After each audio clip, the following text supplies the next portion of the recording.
in the aftermath of the school shooting.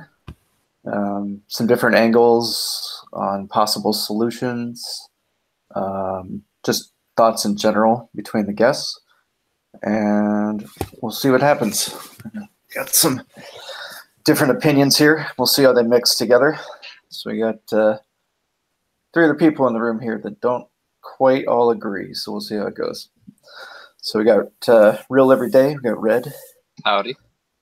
And Mac. How's it going? And David. Hello.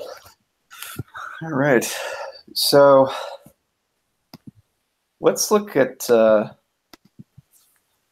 maybe we should look at the purpose of guns first, because I think that will help us better talk about the other things that we wish to address. So does anyone disagree with the statement that guns are made only for killing people? Or not people, but just things, killing. Yes. Yes, I definitely disagree with that statement because it's not the gun that actually inflicts the damage. Okay. So the same way it's nonsensical to refer to a firearm as being powerful because it does not inherently contain power, it doesn't make any sense to say that one gun is more deadly or even lethal than another because it's actually the projectile that does the damage. Now, an argument can be made that bullet design, you can design a projectile to behave differently. This is the field of terminal ballistics. That's when the bullet terminates its parabola, the way that it distributes its energy to the target is dependent on the bullet composition as well as what the medium is that it terminates in. So, for instance, a armor-piercing projectile is designed to penetrate some type of hardened barrier. It could be bulletproof glass. It could be light body armor. Generally, the way that it distributes its energy is in a very focused area so that it can penetrate that barrier. In the case of a hollow point, Federal has had a very successful design with their HydroShock, where it's designed to mushroom almost like a parachute in soft tissue. So you absolutely could design a projectile to be more lethal simply by making it more capable, more efficient at transferring its energy to the target. Full metal jackets and armor-piercing ammunition on soft tissue, for instance, have a tendency to overpenetrate because it's designed to keep all of its energy in a straight center line, whereas a hollow point or other expanding projectiles are designed to distribute their energy over a wider area and faster so that they actually stop within the target. So, for instance, one problem that officers in the city of New York in particular ran into was that the state decided, or I assume it was the city, decided that it was better for NYPD to carry full metal jackets because they assumed that hollow point ammunition, well, they were ignorant of it, that hollow point ammunition meant that more people would be killed and that by using full metal jackets, you're transferring less energy to the target, so you have a better chance of surviving. That part is actually partially true. What they didn't count on is that New York City is so condensed that as the bullet goes through the person that the police are shooting, innocent bystanders get hit by friendly police gunfire. And that happens quite a bit. So I definitely disagree that you even can design a firearm specifically to kill a human being because it's not the gun that actually transfers the energy. Well, not necessarily humans, but just killing in general. Like, right. Killing in general. Now, like, what other purpose would it have? Are you saying that they're designed to use bullets? Well, no. What I'm saying is that they're designed to launch a projectile. What you do with that projectile is entirely up to you. Okay, now, so it's kind if we're talking about firearms in the context of, if we want to state assault weapons, okay? Yes, assault weapons. The actual definition of an assault weapon by the Bureau of Alcohol, Tobacco, and Firearms and Explosives is a military weapon that is select fire. So a fully automatic firearm, okay? Assault weapons only have one use in the in the realm of a military context, right? That is for defensive and offensive matters. So yes, if we want to talk about assault weapons specifically, yes, their use is to defend and to be used in an offensive manner that will absolutely kill an individual, right? But when we look at it from the manufacturer side of the point, you have firearms that are being manufactured for specifically for competitive uses, right? So if we, I mean, there's IDPA, there's USPSA, 3-gun. None of those firearms are used to, kill a target or be used for any lethal means outside of target shooting or shooting paper targets or steel targets. So you have competitive uses only.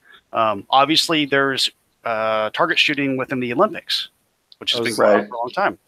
So I was just going to bring up skeet too, absolutely sporting clays, trap, skeet, 5-stand, So whether or not the weapon itself is lethal mostly comes down to the ammunition used. I mean, for instance, the ammunition that you would use to shoot skeet is not necessarily the ideal ammunition for military to use for an offensive purpose. Absolutely, but we can all agree here that it doesn't matter what ammunition you're using.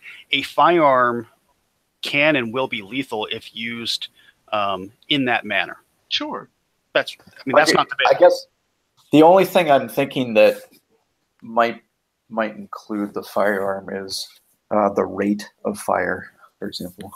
And that's actually determined by the ammunition first and foremost. In other words, if the ammunition that you're using is loaded to such a weak potential energy in the form of chemical energy, it's not going to cycle the bolt once. So it's going to be 1 round per however long it takes for you to cycle the action manually. See, guns don't inherently fire at a certain rate. It's a balance between the chemical potential energy inside the cartridge against the spring tension of the recoil spring system, as well as the gas settings on the gas block itself. So there's a lot of factors in determining what the rate of fire could be. I mean, for instance, my dad used to shoot in competition. I showed this to David just recently. One of the main competitors that my dad used to compete against and compete with was a man by the name of Jerry Michelet. Now, he primarily would compete with a revolver, which has a rate of fire of as fast as you can pull the trigger. And he used a revolver because he could actually move his index finger faster than a semi-automatic slide could cycle. So by it being a completely mechanically operated firearm, he could control exactly how fast the weapon could actually fire. It's all down to how quickly he could pull the trigger. Okay, so because let me see if I understand this right. So is in the mechanics of the firearm. Correct. What determines the speed that it fires at? The recoil spring okay. I see what you're saying. If I was in the military, and if you look at an M16, which is a rough parallel to the AR-15, the general setup is in the stock of the weapon. You have a buffer spring with a piston, which takes the recoil of the carrier bolt. The carrier bolt is what takes the cartridge, the bullet cartridge, out of the magazine, and takes the previous cartridge, ejects it, and then picks up the new cartridge and puts it into the firing chamber as it goes forward, but ejects it on the way out but as it comes back. So that action is powered by the gas of the exiting bullet, and that gas, that expanding gas from the explosion of the gunpowder, cannot actually do anything until the bullet gets past the gas tube as it exits the barrel. So it has to wait for that bullet to get to the gas tube and pass it. And then it has to come up the tube, go back towards the cartridge, or to the carrier bolt rather, and then it has to manually move that action, or not manually, but power that action back against that spring and push it forward again. That spring has to recoil. Yeah, there's a little hole in the barrel called the gas port. And if your gas port is plugged due to fouling, it could be through a buildup of carbon, which is one of the leftover materials after you discharge a firearm. That's generally what you find in gunshot residue on people that have committed crimes. And that carbon does foul the gas system of a semi or fully automatic weapon, to the point where if you decrease the diameter of that gas port, you're getting less gas through the system, which has a negative effect on the rate of fire. So there's a lot more to it. It's not like a paintball gun. A paintball gun firearms are more passive than they may seem, whereas a paintball gun is very active. It determines how quickly it spits out the paintballs. Based upon CO2 pressure. Right. Exactly. I see. Okay. So I can understand that. But I'm guessing, or what I'm thinking is, so those two pair together, though. I mean, like, they're made, ammunition and firearms are made to go together, obviously. It seems like it's just an extra factor that I wasn't considering in the sort of chain of causality. So you have ammunition, firearm, and then target, whether it's living or not. Yeah. Plus, you have the intention of the person wielding the weapon to begin with, which is most critical of all.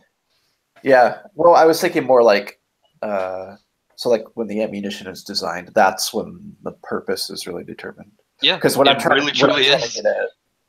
Yeah. Okay. So because what I'm trying to get at is narrowing down the purpose of everything. So sure, tools have multiple uses, but usually modern tools have a specific use in mind when they're designed.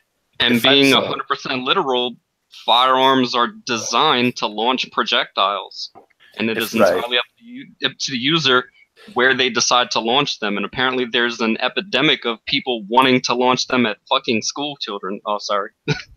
I'm sorry, but that really does piss me off, man. It really does. Yeah. It does. It pisses me off too. But if I go buy a 12 gauge Mossberg, it's a 6-shot 12 gauge shotgun, and never load it with anything but rock salt, the odds of me killing somebody with that weapon, even if I do point it at them, very slim. That's true. Because rock salt's probably not going to kill you unless you're at point blank. Yeah. Literally up against the barrel. Right. Chest. So the argument is you're a bad murderer. Well, either that or a very, very conscientious home protector. Right. Like, I don't really want to kill somebody. Honestly, I would rather make you sit there stunned until I could get the cops there.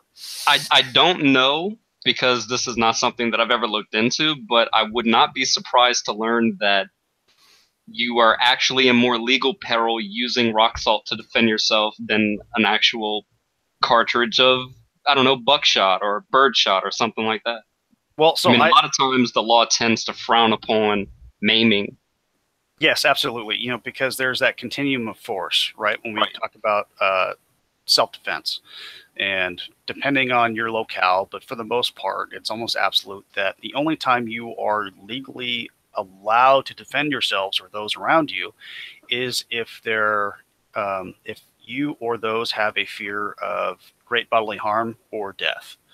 So at that point, just for the sake of, I'm going to attempt to wound you, so it doesn't go any further, that makes no sense. Also, as far as the rock salt's concerned, there's been plenty of cases where people have died not from the projectiles themselves, but from the wad of the shotgun. That's true. So from a self-defense standpoint, I think that for us to be very responsible in how individuals utilize their firearms, the only time somebody should be brandishing or actually pulling out their firearm is when they actually intend to use it. And that's a very serious matter, right? There's a lot of people that believe that, oh, look, I'm going to have a firearm, and just by me having it, and I can brandish it, it will stop certain events from occurring. That's not the case. That sounds like an invitation to get shot at. Yeah. Yes, it is. It most assuredly is. Like, definitely. There was because I tend to think that, like, if you just So like in just from what I've seen, like especially in countries that have really strict gun laws or just outright banned, like the UK and Australia. Uh, Normally, when you have something like a home invasion, people aren't there to murder you. They just want your stuff. So as long as you comply with them, like if they don't see you as a threat, you're generally okay. But like if you attempt to overpower them or something like that, that's going to provoke them to harm you. So I guess that's kind of like a different version of that. It's like if you flash a gun, whereas before like the intruder or whatever might have just been like, well, this person's a non-threat. I'm going to do whatever I'm doing here. Right, But you're then talking about the escalation of force. Yeah, and that yeah. when you And present a then you pull firearm, out you a are Glock. escalating. Sure. It's similar. I mean, it's just like law enforcement. Sure, Like, my dad was a police officer for a number of years, and one of the questions that they were asked, and they really tried to drive this point home, they asked officers, what percentage? And they asked them to give a ballpark figure on the statistics for how often a firearm was present, or a deadly weapon, I think they actually referred to it as, when they would respond to domestic violence calls. And most people got it wrong. The answer is 100% of the time, because you are bringing a deadly weapon to the scene of the crime. And there is the potential for them to overpower you, disarm you, and now the bad guy is armed with a deadly weapon and can potentially kill you and others. Right. Now, and that leads directly into kind of one of my arguments against things like like guns as sort of this personal defense thing. So like, especially in like a particular scene. So like the school shooting incident. The problem is, so like if you, instead of just thinking about it as like guns or firearms or weapons, just think of it as this sort of level of force, like more of like a mathematical weight, right? So if you have in a given area, which in this case would be the school, you have a threat level that's, let's say, 5. It doesn't matter what the number is, because of the active shooter's weapon. And then people want to do things like arm teachers. That increases the threat level, and that's like right. The idea the threat level towards the bad guy. Right. So that's the biggest thing. But that's my point. It's like it's the idea. It shouldn't be to out murder each other. It should be to reduce murder. Well, listen, in a perfect world, we wouldn't have these issues, right? Right. Sure. But that's where we're at. A good example is Israel, for instance. Okay, you have a state that is whether we have to take politics out of it. You have a state that is constantly under siege due to military means, terrorism, and it goes both ways though, because obviously they're engaging in warfare and stuff like this, but all of their teachers are armed, the majority of them, because there have been plenty of cases where terrorists have come and murdered Israeli school children just for the sake of them being Jewish, right? Right.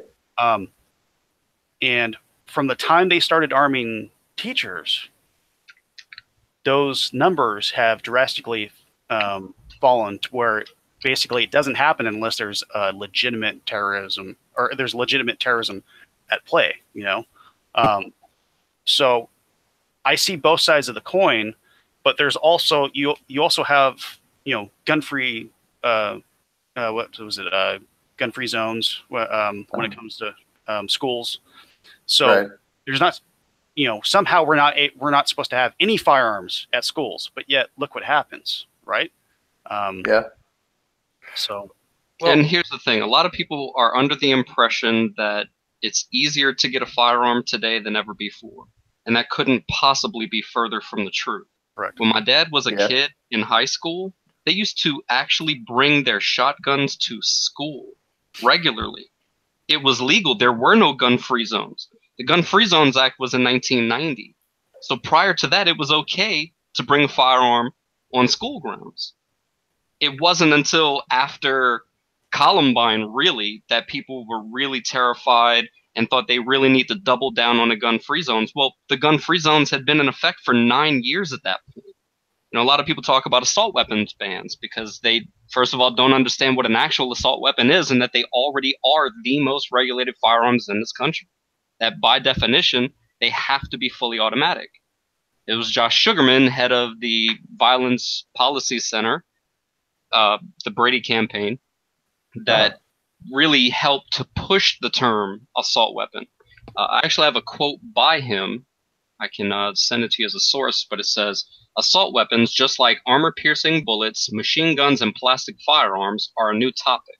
The weapon's menacing looks, coupled with the public's confusion over fully automatic machine guns versus semi-automatic assault weapons, anything that looks like a machine gun is assumed to be a machine gun, can only increase the chance of public support for restrictions on these weapons. In addition, few people can envision a practical use for these weapons."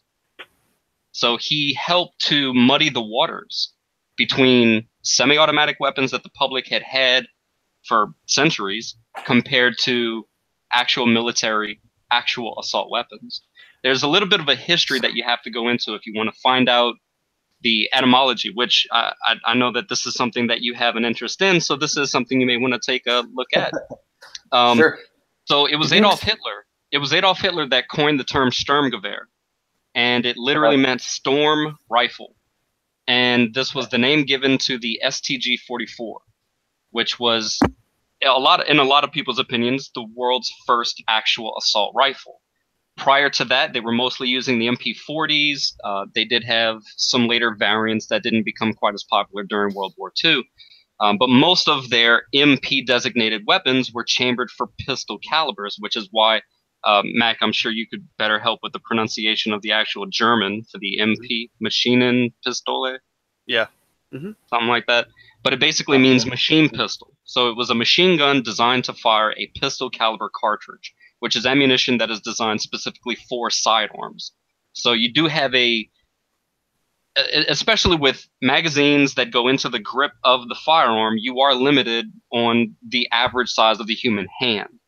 So the cartridge, the overall cartridge length is determined by what most people are capable of putting their hand around.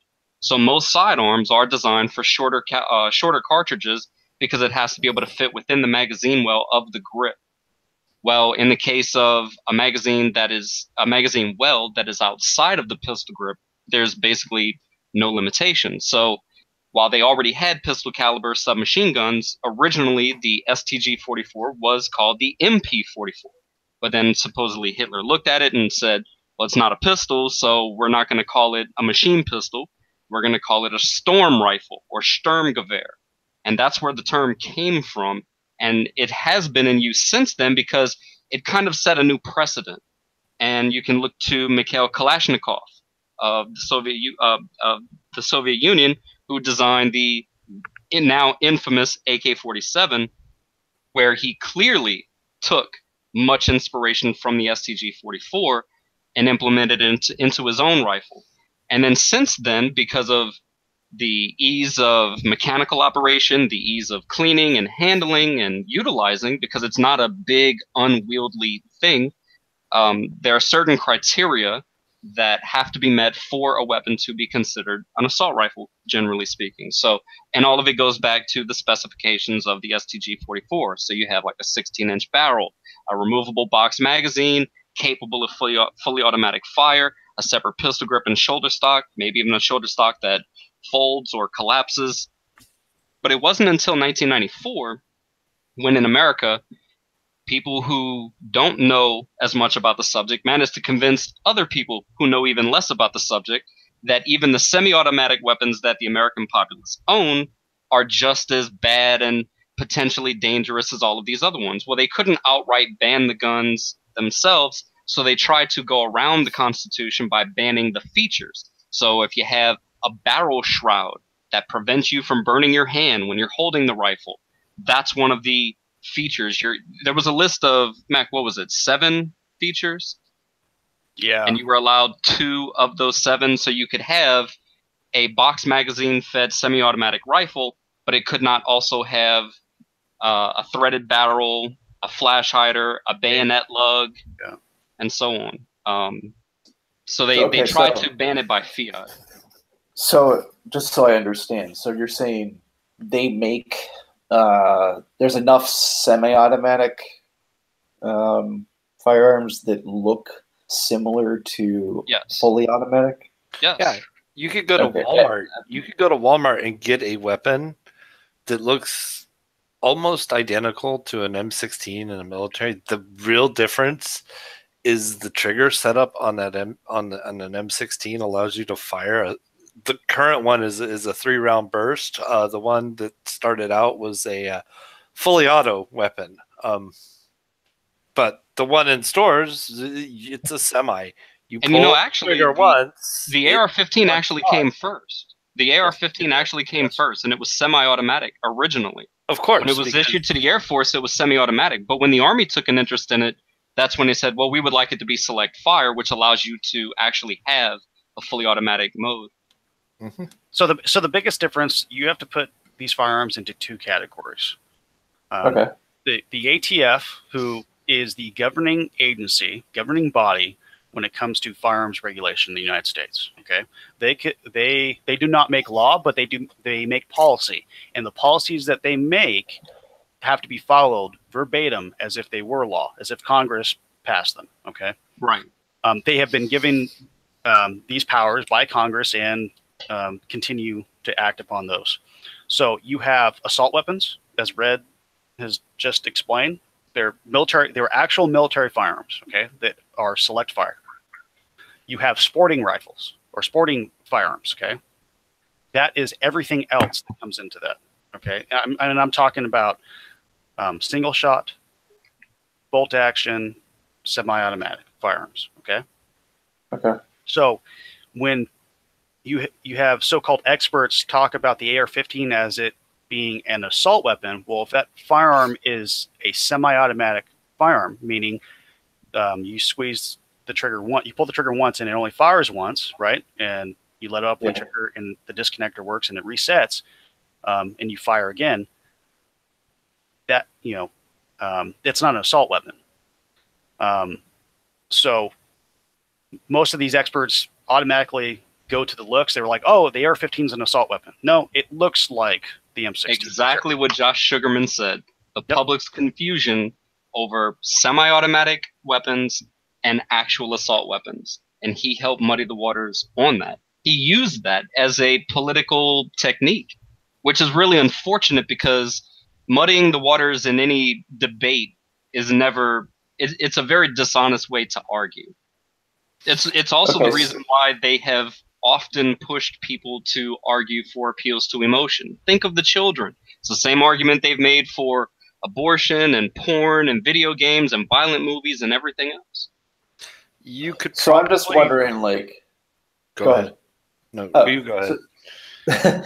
So I'm just wondering, like, I mean, I know. So I have some friends in the Air Force, so I know a little bit about guns. But like, I'm aware that the M16 or the AR-15 are not fully automatic weapons. And anytime I've heard anyone talk about this recent event, this recent shooting, they haven't called it fully automatic. And no, but they probably did call it an assault weapon. Right, that's where I was going with that. Is so maybe the categorization needs to match up with fully automatic equals assault weapon. Well, that's the thing. We already have regulations. We already have legal definitions. Like there are actual legal definitions under subsection 922 that goes over what different weapons are. You have rifles, which are designed to be fired from the shoulder. So if it does not have a buttstock, it's technically not designed to be fired from the shoulder. The barrel must be greater than 16 inches. If it's less than 16 inches, it then falls under the purview of the 1934 Firearms Act, which regulates short-barreled rifles. It also must have an overall length of nothing less than 26 inches. So that's the first 3 pieces of criteria in determining if a rifle is a rifle. The barrel has to be of a certain length, it must be of a certain overall size, and it must be designed to be fired from the shoulder. Then you have the exact same legal attribution for shotguns, where you must have a barrel of greater than 18 inches. also an overall length of 26, and it must be designed to be fired from the shoulder. More recently, people have discovered that you can legally have a shotgun, I should say a firearm designed to fire a cartridge shell like a shotgun shell that is not equipped with a buttstock, that does not have a barrel greater than 18 inches, as long as the overall length is greater than 26. This is a relatively new field, at least as far as the public is aware, of short-barreled shotguns that are not short-barreled shotguns because they're not equipped with a buttstock. I mean, all of this seems to get really technical, but it's important to understand what laws are already in place before we start advocating for the addition of new laws. Yeah, that's why I wanted to start out talking about this, is because even though I feel somewhat competent, it seems like we really have to understand the technicalities of things before we can make a well-informed decision on what to do about it. So I've changed my mind a few times on what I think of the sort of legality of firearms in the United States. I'm still not like completely settled because I understand that I am not fully informed on things like what you guys are just talking about. Right. So I used to think that private citizens should not be allowed to own firearms, period. So just police, military, National Guard, like that's fine. And then they leave them where, like at their station, just like the military currently does. They have to leave their firearms on base. Like when they leave, they can't take it with them, unless you're in different special forces. Right, so like, of course. Like one of my friends, actually, two of them, their job is to guard someone extremely important in the U.S. government with an M4 with all kinds of special editions or special editions. Is that the right word? Accessories, yes. Yeah. Yes, I couldn't come up with it. That's fine. But their sole job is to kill anyone that comes near this plane or this person. Like that's it. It's no questions asked. So now you can say that job was designed to kill people. Right. Yeah. So like literally, if you're, I'm sure you can figure it out if you know enough about the Air Force what I'm talking about. But when this plane is on the ground, there is a red outline around the particular gate that it's at, and one of their jobs is to stand at that line or behind that line, and if anyone crosses that line, you kill them, like on the spot. So he's explained to me a little bit about guns because he seems to have the education level that you guys do. It was really interesting being able to hold that. Let me check it out a little bit. So I could see that, but now I'm wondering if maybe we should let private citizens own firearms, but since you can't, like, if they're in, like, say, a home, you can't control what they use them for. Right. So like things like target practice and that sort of thing that we were talking about earlier, that's not lethal use. Right. Obviously, like that doesn't make sense to like stop that in general. So maybe if it were something like, I'm thinking like maybe something like state regulated, where you can go to, say, a shooting range. Yeah, they do actually have shooting clubs in restrictive countries like in England, but you don't get to bring the firearms home. You just leave them at the club. Yeah. Okay, that's what I was thinking. And I think, well, that would require first amending the Bill of Rights and the Constitution. You would have to remove the Second Amendment from the Bill of Rights and the Constitution before you could do that. And this is what I was hoping that we would get into.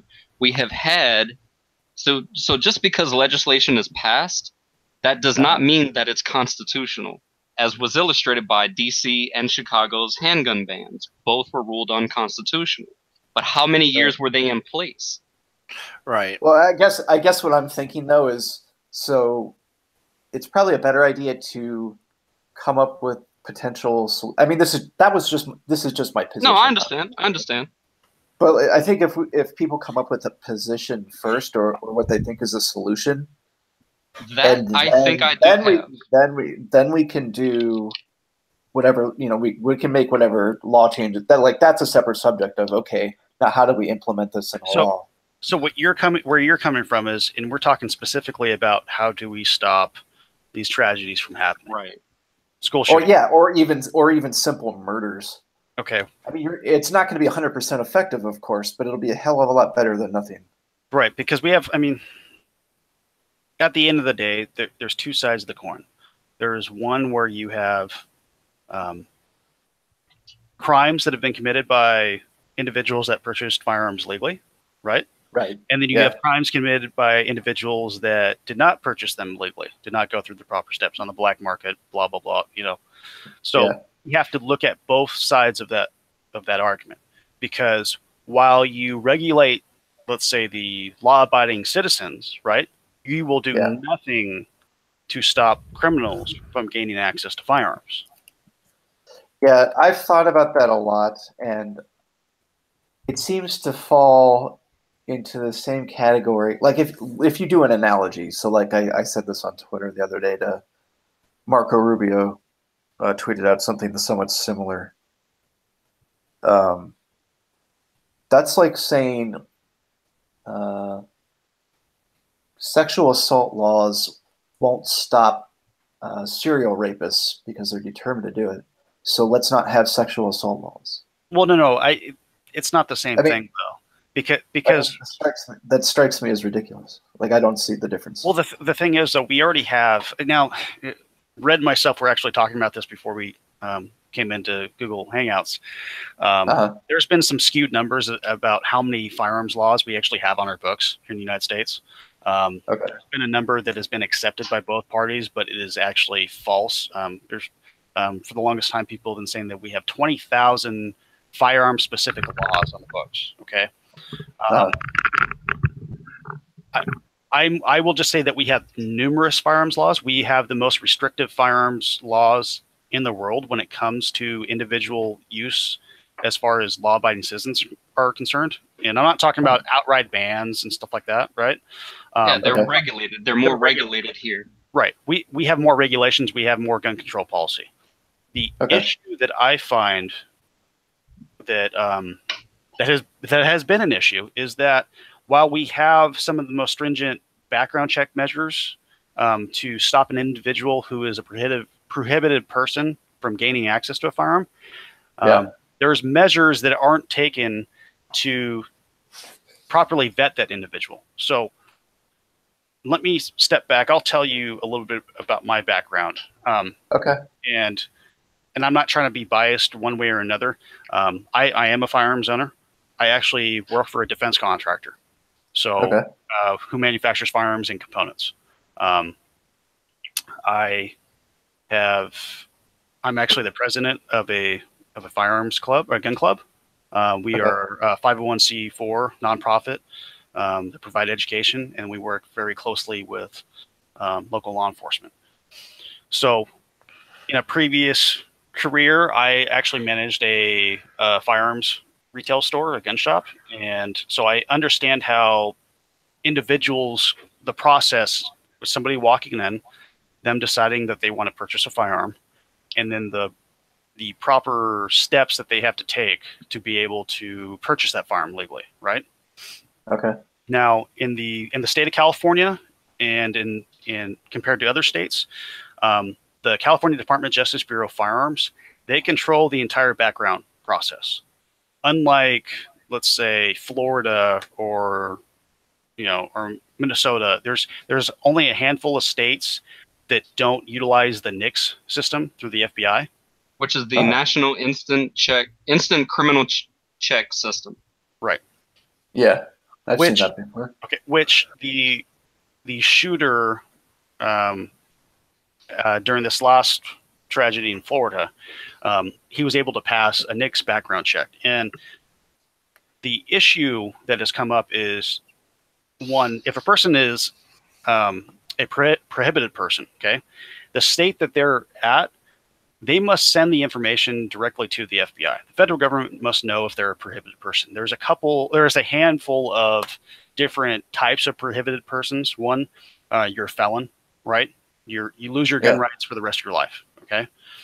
Two, you are found psychologically unsound, right? So if you've been mentally adjudicated by a court as being basically mentally incompetent, you can lose your firearms rights. Or in some states like California, if you have been placed on a 5150 hold, you actually lose your rights until you can prove that you are psychologically sound. Right. And then you also have, if you're convicted of a misdemeanor crime of domestic violence, that will also make you ineligible to legally purchase a firearm. That started back.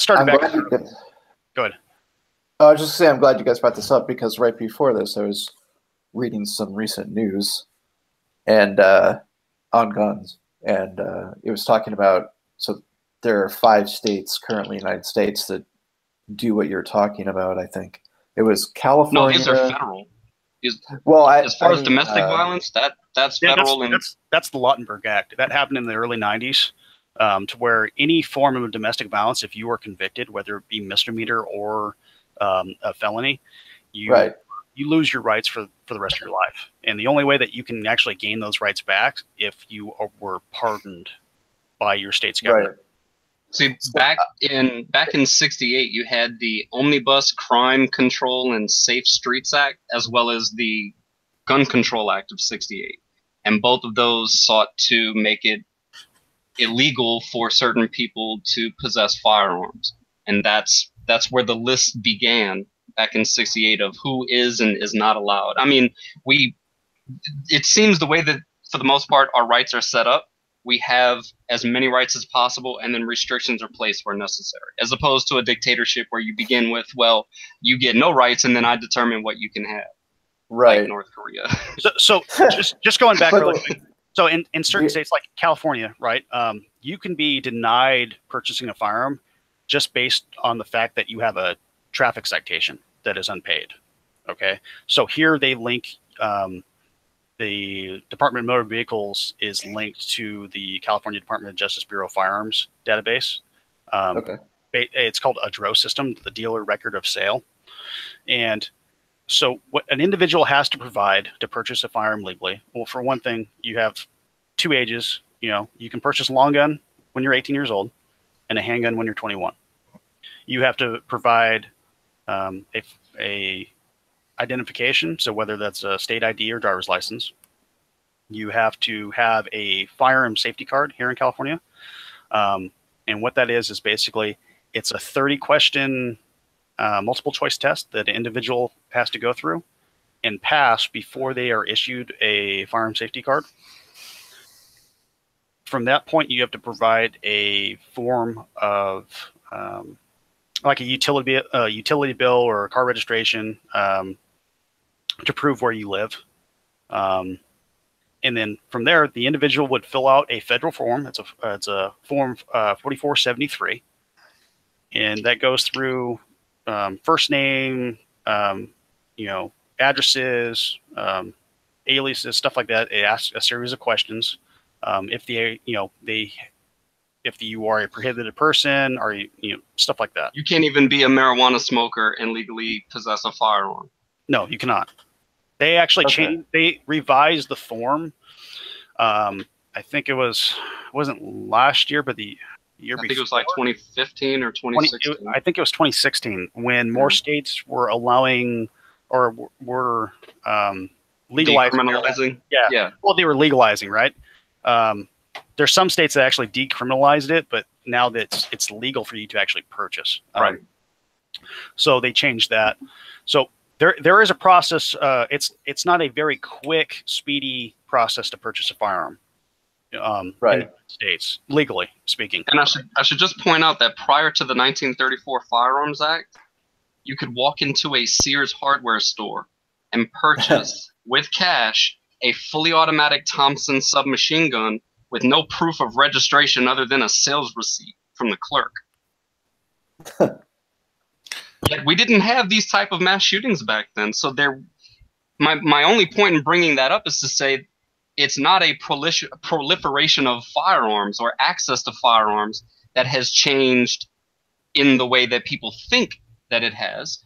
Well, first of all, we have more media. People are posting pictures online and videos online of guns that they own that you never would have known back in the 1950s. But it was legal to purchase machine guns from, well, it's always been legal to purchase machine guns. It wasn't until 86 when they said the machine guns that you purchase have to be older than this date. And that was the Hughes Amendment to the Firearm Owner Protection Act of 1986, which said that you could still purchase machine guns under the National Firearms Act. You have to pay a $200 transfer tax. You have to go through an even more intense background check. And often it would take about 6 months or so for ATF to approve your application. But in 86, because of the Hughes Amendment, they said no new machine guns. So that put a cap on the existing transferable machine guns that civilians can legally purchase. And as a result, the price is insane. I mean, for instance, most police departments still use the H&K MP5. It's about a $1,500 to $3,000 submachine gun. If you can find a pre-ban, meaning pre-1986, May 20th of 1986, MP5, they're usually 30 to 50 grand for the exact same type of firearm. The only other way to get one is inheritance, basically. Like, if somebody in your family has one and then they pass away, you get that. And you still got to pay the transfer fee, but that's you do. Bucks. And you still got to go past the ATF to, exactly. You got to have to pass the background check. You can't have it unless you can pass that background check. Which I'm glad you guys brought that up, because when we talked about their sporting rifles or sporting weapons, and then there's assault weapons, the National Firearms Act, the NFA, as we already talked about, controls all aspects of non-standard sporting weapons. Okay. Not saying they're not sporting weapons, because they're not assault weapons, okay? But short-barreled shotguns, short-barreled rifles, right? AOWs. Yeah, I want to talk about AOWs. So the National Firearms Branch of the ATF requires you to fill out a specific form, okay? That you submit this information. Now, there was 2 ways of purchasing NFA weapons to where you... Number one, you would have to notify your the chief law enforcement officer of where you're at, that you're going to purchase this firearm. Or 2, you could fill out a firearms trust, submit that to the ATF, and the process can take over a year. Sometimes it's as short as, depending on what you're purchasing, like a suppressor or something like that, as short as 4 months, but most of the time people are waiting in excess of 13, 14 months, okay?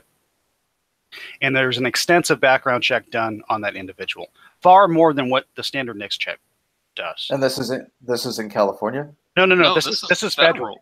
This is exactly the point. There are so many laws that are already in place that people are just completely unaware of, yet they're calling for more restrictions, not realizing we don't even hardly enforce the laws that we have. Now, as Matt can tell you, there are numerous cases where since the Brady Bill of 1993, I think it was I think I have it written down. I think it was 1993. That's when they really started to enforce that if you're a prohibited person and they run your background check and they find out that you are a prohibited person, they're supposed to come arrest you. It's illegal to even attempt to purchase a firearm if you are a prohibited person. Most of the time, they don't. Most of these people do not get arrested. So one of the other things I was reading today, and I'm glad we just happen to have you from California in here with your background. It fits perfectly. But I was reading about, I guess, the California DOJ has started forming this task force, and like their special unit, and their assigned duty is to look through this database of gun serial numbers and a list of names of people that own them that are not allowed. So like you're talking about with like felons or different other offenses, things like that. Their job is to go to their house or wherever they find them and confiscate the weapon Yes. and then give them a receipt for it in case they want to appeal it. Right. So That's newly formed. So I'm wondering, as long as it's enforced or whatever, like it's a new thing, so there's not a ton of funding. well, no, actually, it's not a new But thing. I'm wondering. But I'll let you. Well, sorry, I don't mean like the concept. I just meant this particular task force, because it's like 5 people or something like that. But I'm wondering if because they're asking for more funding, because they're kind of thinking of like, hey, maybe this would be a good compromise, is, we get better on enforcing this sort of thing. So like you were talking about earlier with like mental illness, or if you have a criminal background of a certain type, stuff like that, they are allowed to come to your house, ask to search for your weapon, because you're not allowed to own one, or ammunition. That was included as well. That's true. And they can confiscate it from you. They give you a receipt in case you want to try and appeal it, so you can prove that it was taken. But I don't know. That might be a good compromise instead of an outright ban. That way, because it seems to me like that would be like, because you're still not going to prevent like people that have. So like, who knows if that was well enforced enough and it was like a federal program for example. Then hang on let me just interject for just a second. With the passage of the Firearm Owners Protection Act of 1986, that prevented the government from making a database of firearms owners. Now, there already has, since 1934, existed the National Firearms Registration and Transfer Record, the NFRTR. This is the database. It used to be a big file cabinet. I'm sure it's all digitized, or mostly digitized now. In fact, there are errors in the NFRTR, which is a little scary, but this is the database that contains the registration information on weapons regulated by the National Firearms Act of 34. So machine guns, short-barreled rifles, short-barreled shotguns, sound suppressors, destructive devices, and so on. Anything else they decide they want to regulate. That database can't be used for regular firearm purchases because of the Firearm Owner Protection Act. So you would have to repeal that legislation. So that's the thing. There's already laws on the books. Before you can start implementing stuff, you have to look at what already exists, because you may be running afoul of something that has already been passed by an act of Congress. So back to California. Hold on. Yeah, hold on just a second. So like I definitely want to get to the sort of legal solutions to this. But before we get there, because like I don't think we should quite reach yet in the conversation, hey, these laws are a mess, or they don't quite do this, or they're currently being violated, which is a good thing to talk about. But I think first we should say, like, kind of try and find, maybe if we can, some kind of agreement on what would work, and then we could discuss how that could possibly work in a legal framework. Sure. But yeah, so to me, if you have, because like, to me it's weird as a subject, because firearm ownership is like right on that level of like not quite something that you would just say, no, this is too deadly for people to own, just your average Joe. So it's like, it doesn't, it depends on your society, obviously. So like,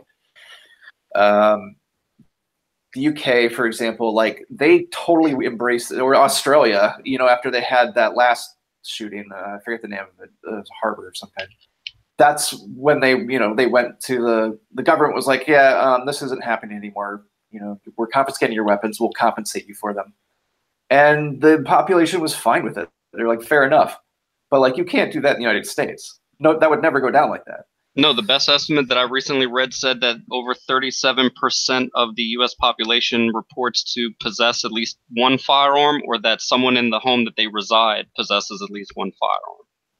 Right. So I'm thinking like, I think that's one of the major problems, is because it's kind of right on the sort of like teetering on the edge of something you should be allowed to have as long as, rules X, Y, and Z are in place, versus you shouldn't have it at all as a private citizen.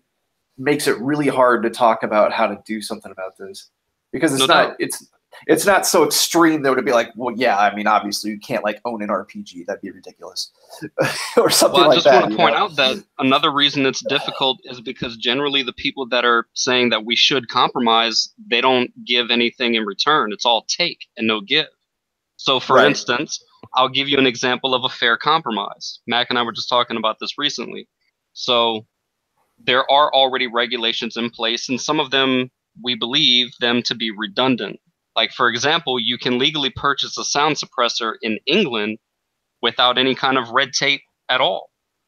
They generally don't have firearms to use them on, but it's legal to purchase a sound suppressor. And if you do Right. have a license to own a firearm, you absolutely can use your suppressor on your firearm.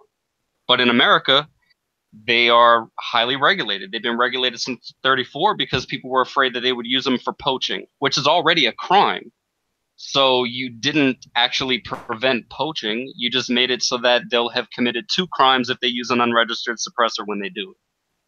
So there are some redundancies that would be great to do away with. Given Right. how intense the regulation is of machine guns, I think a fair compromise for something.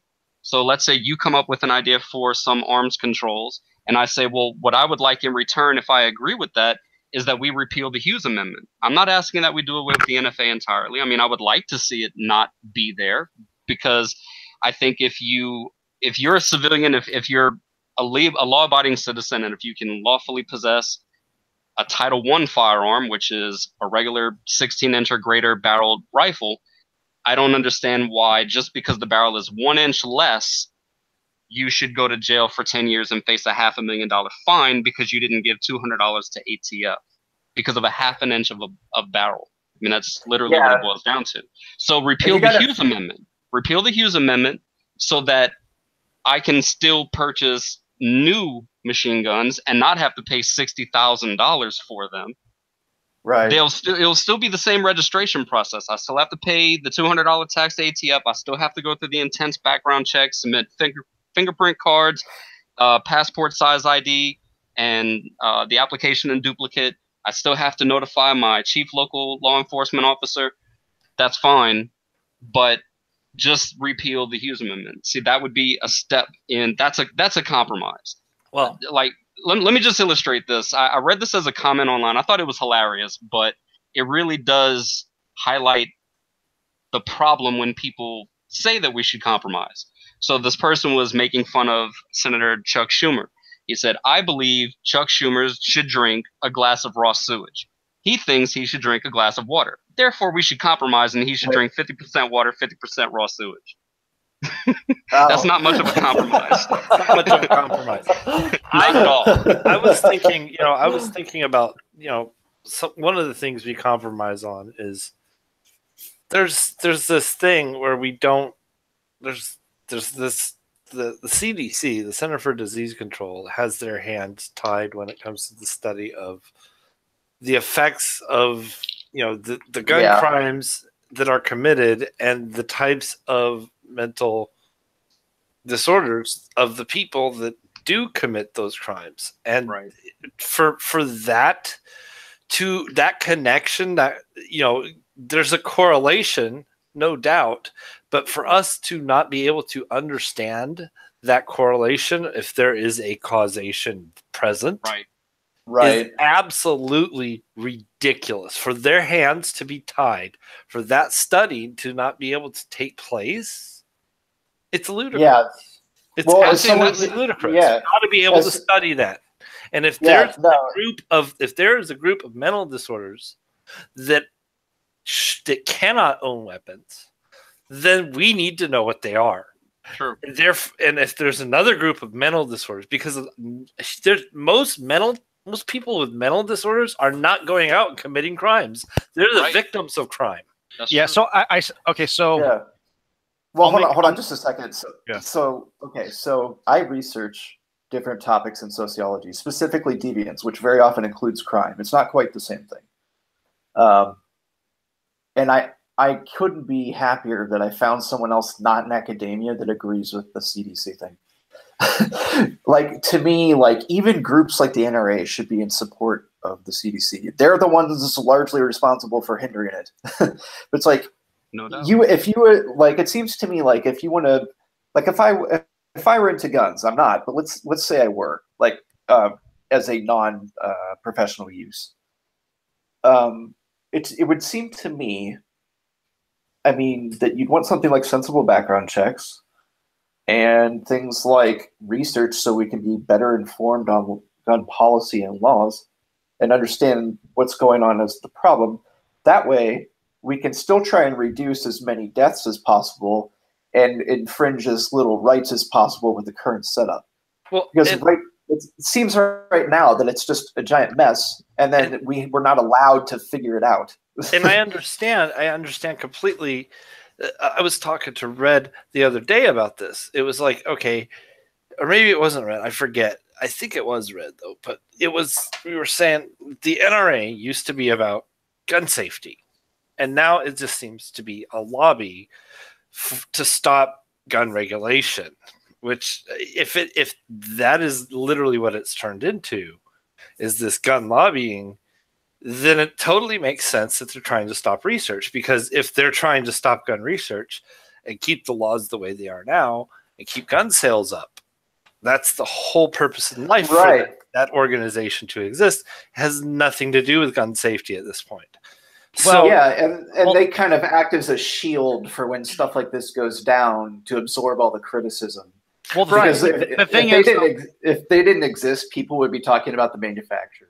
But if they truly are interested in gun safety, then they should be all for the CDC doing the research. Well, this is the biggest thing. You have the research component, but the issue comes down to individual physicians being able to legitimately tell local law enforcement in the state that you have an individual that is psychologically unsound, okay? Because there's a thing called HIPAA, right? And HIPAA stops that physician from giving any medical history whatsoever out. Then make it a Baker Act issue. Like a physician has a right to Baker Act you for suicidal tendencies, right? So if somebody's Baker acted, because they have suicidal tendencies, make it as something similar. Like say, hey, this individual represents a clear and present danger to the public. Yeah, I completely agree with that. I'm just saying there's certain steps that we have to take to find. Absolutely. There's that fine line, and it's right now, or the last 15 years, it's been hard enough to wade through all the political BS because when it comes to gun control, it becomes a political issue, and automatically the guns are brought up, and not the actual steps that we got there for that incident to occur, right? So as far as the NRA not educating, that's not entirely true whatsoever. They still are the number one. The Eddie the Eagle program. Oh, no doubt that they're still educated. No. What I'm just saying, unfortunately, because of the media and because of their views, there's in this country, lobbyists control everything. Okay, and to get anything done within our Congress, you have to lobby, which is of course. No, but it's sad because what you're doing is you have to pander to a specific base to get certain things passed.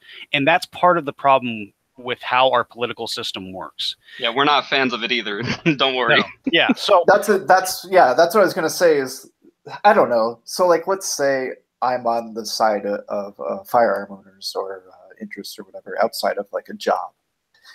It seems to me like, I don't know, I'm sure it pisses a lot of people off that are into firearms, that they feel the heat over stuff like this if they're responsible.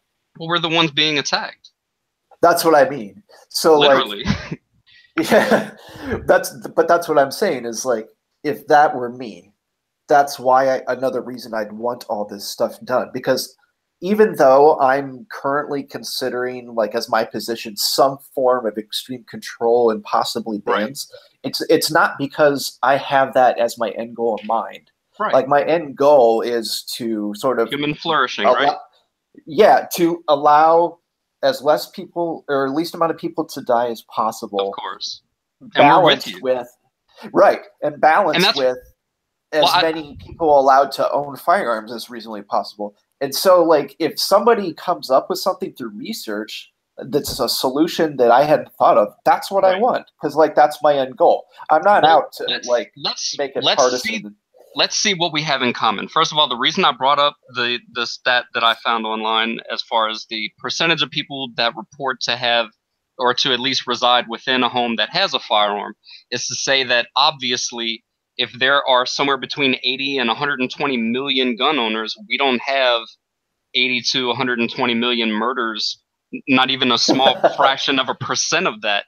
In fact, I got an email from some group recently. I thought it was actually kind of funny. It said, hang on, let me just pull this up because it really does actually, it was from right here. It says, there's an old joke that if 120 million gun owners who own 400 million guns with a stockpile of 2 trillion rounds of ammunition were the problem, you would know it. Yeah, absolutely. So what I want to say is maybe don't focus on the people that already own guns, because obviously we're not committing crimes. I mean, I have told you in a previous discussion after our ESEF conversation with Siki that I was in a street gang. I was a common criminal. You know, I mean, as far as the law was concerned, I didn't care. I was in the gang. I didn't think I was going to live to 18 when I was, 13 to 15 years old. And now that, because I didn't lose my rights and because I can legally purchase firearms, I have a lot to lose. So I'm more law-abiding now than I ever was before in my life, because I have so much to lose, because I understand the responsibility involved. So I have to keep up with the laws. I have to keep up with the regulations.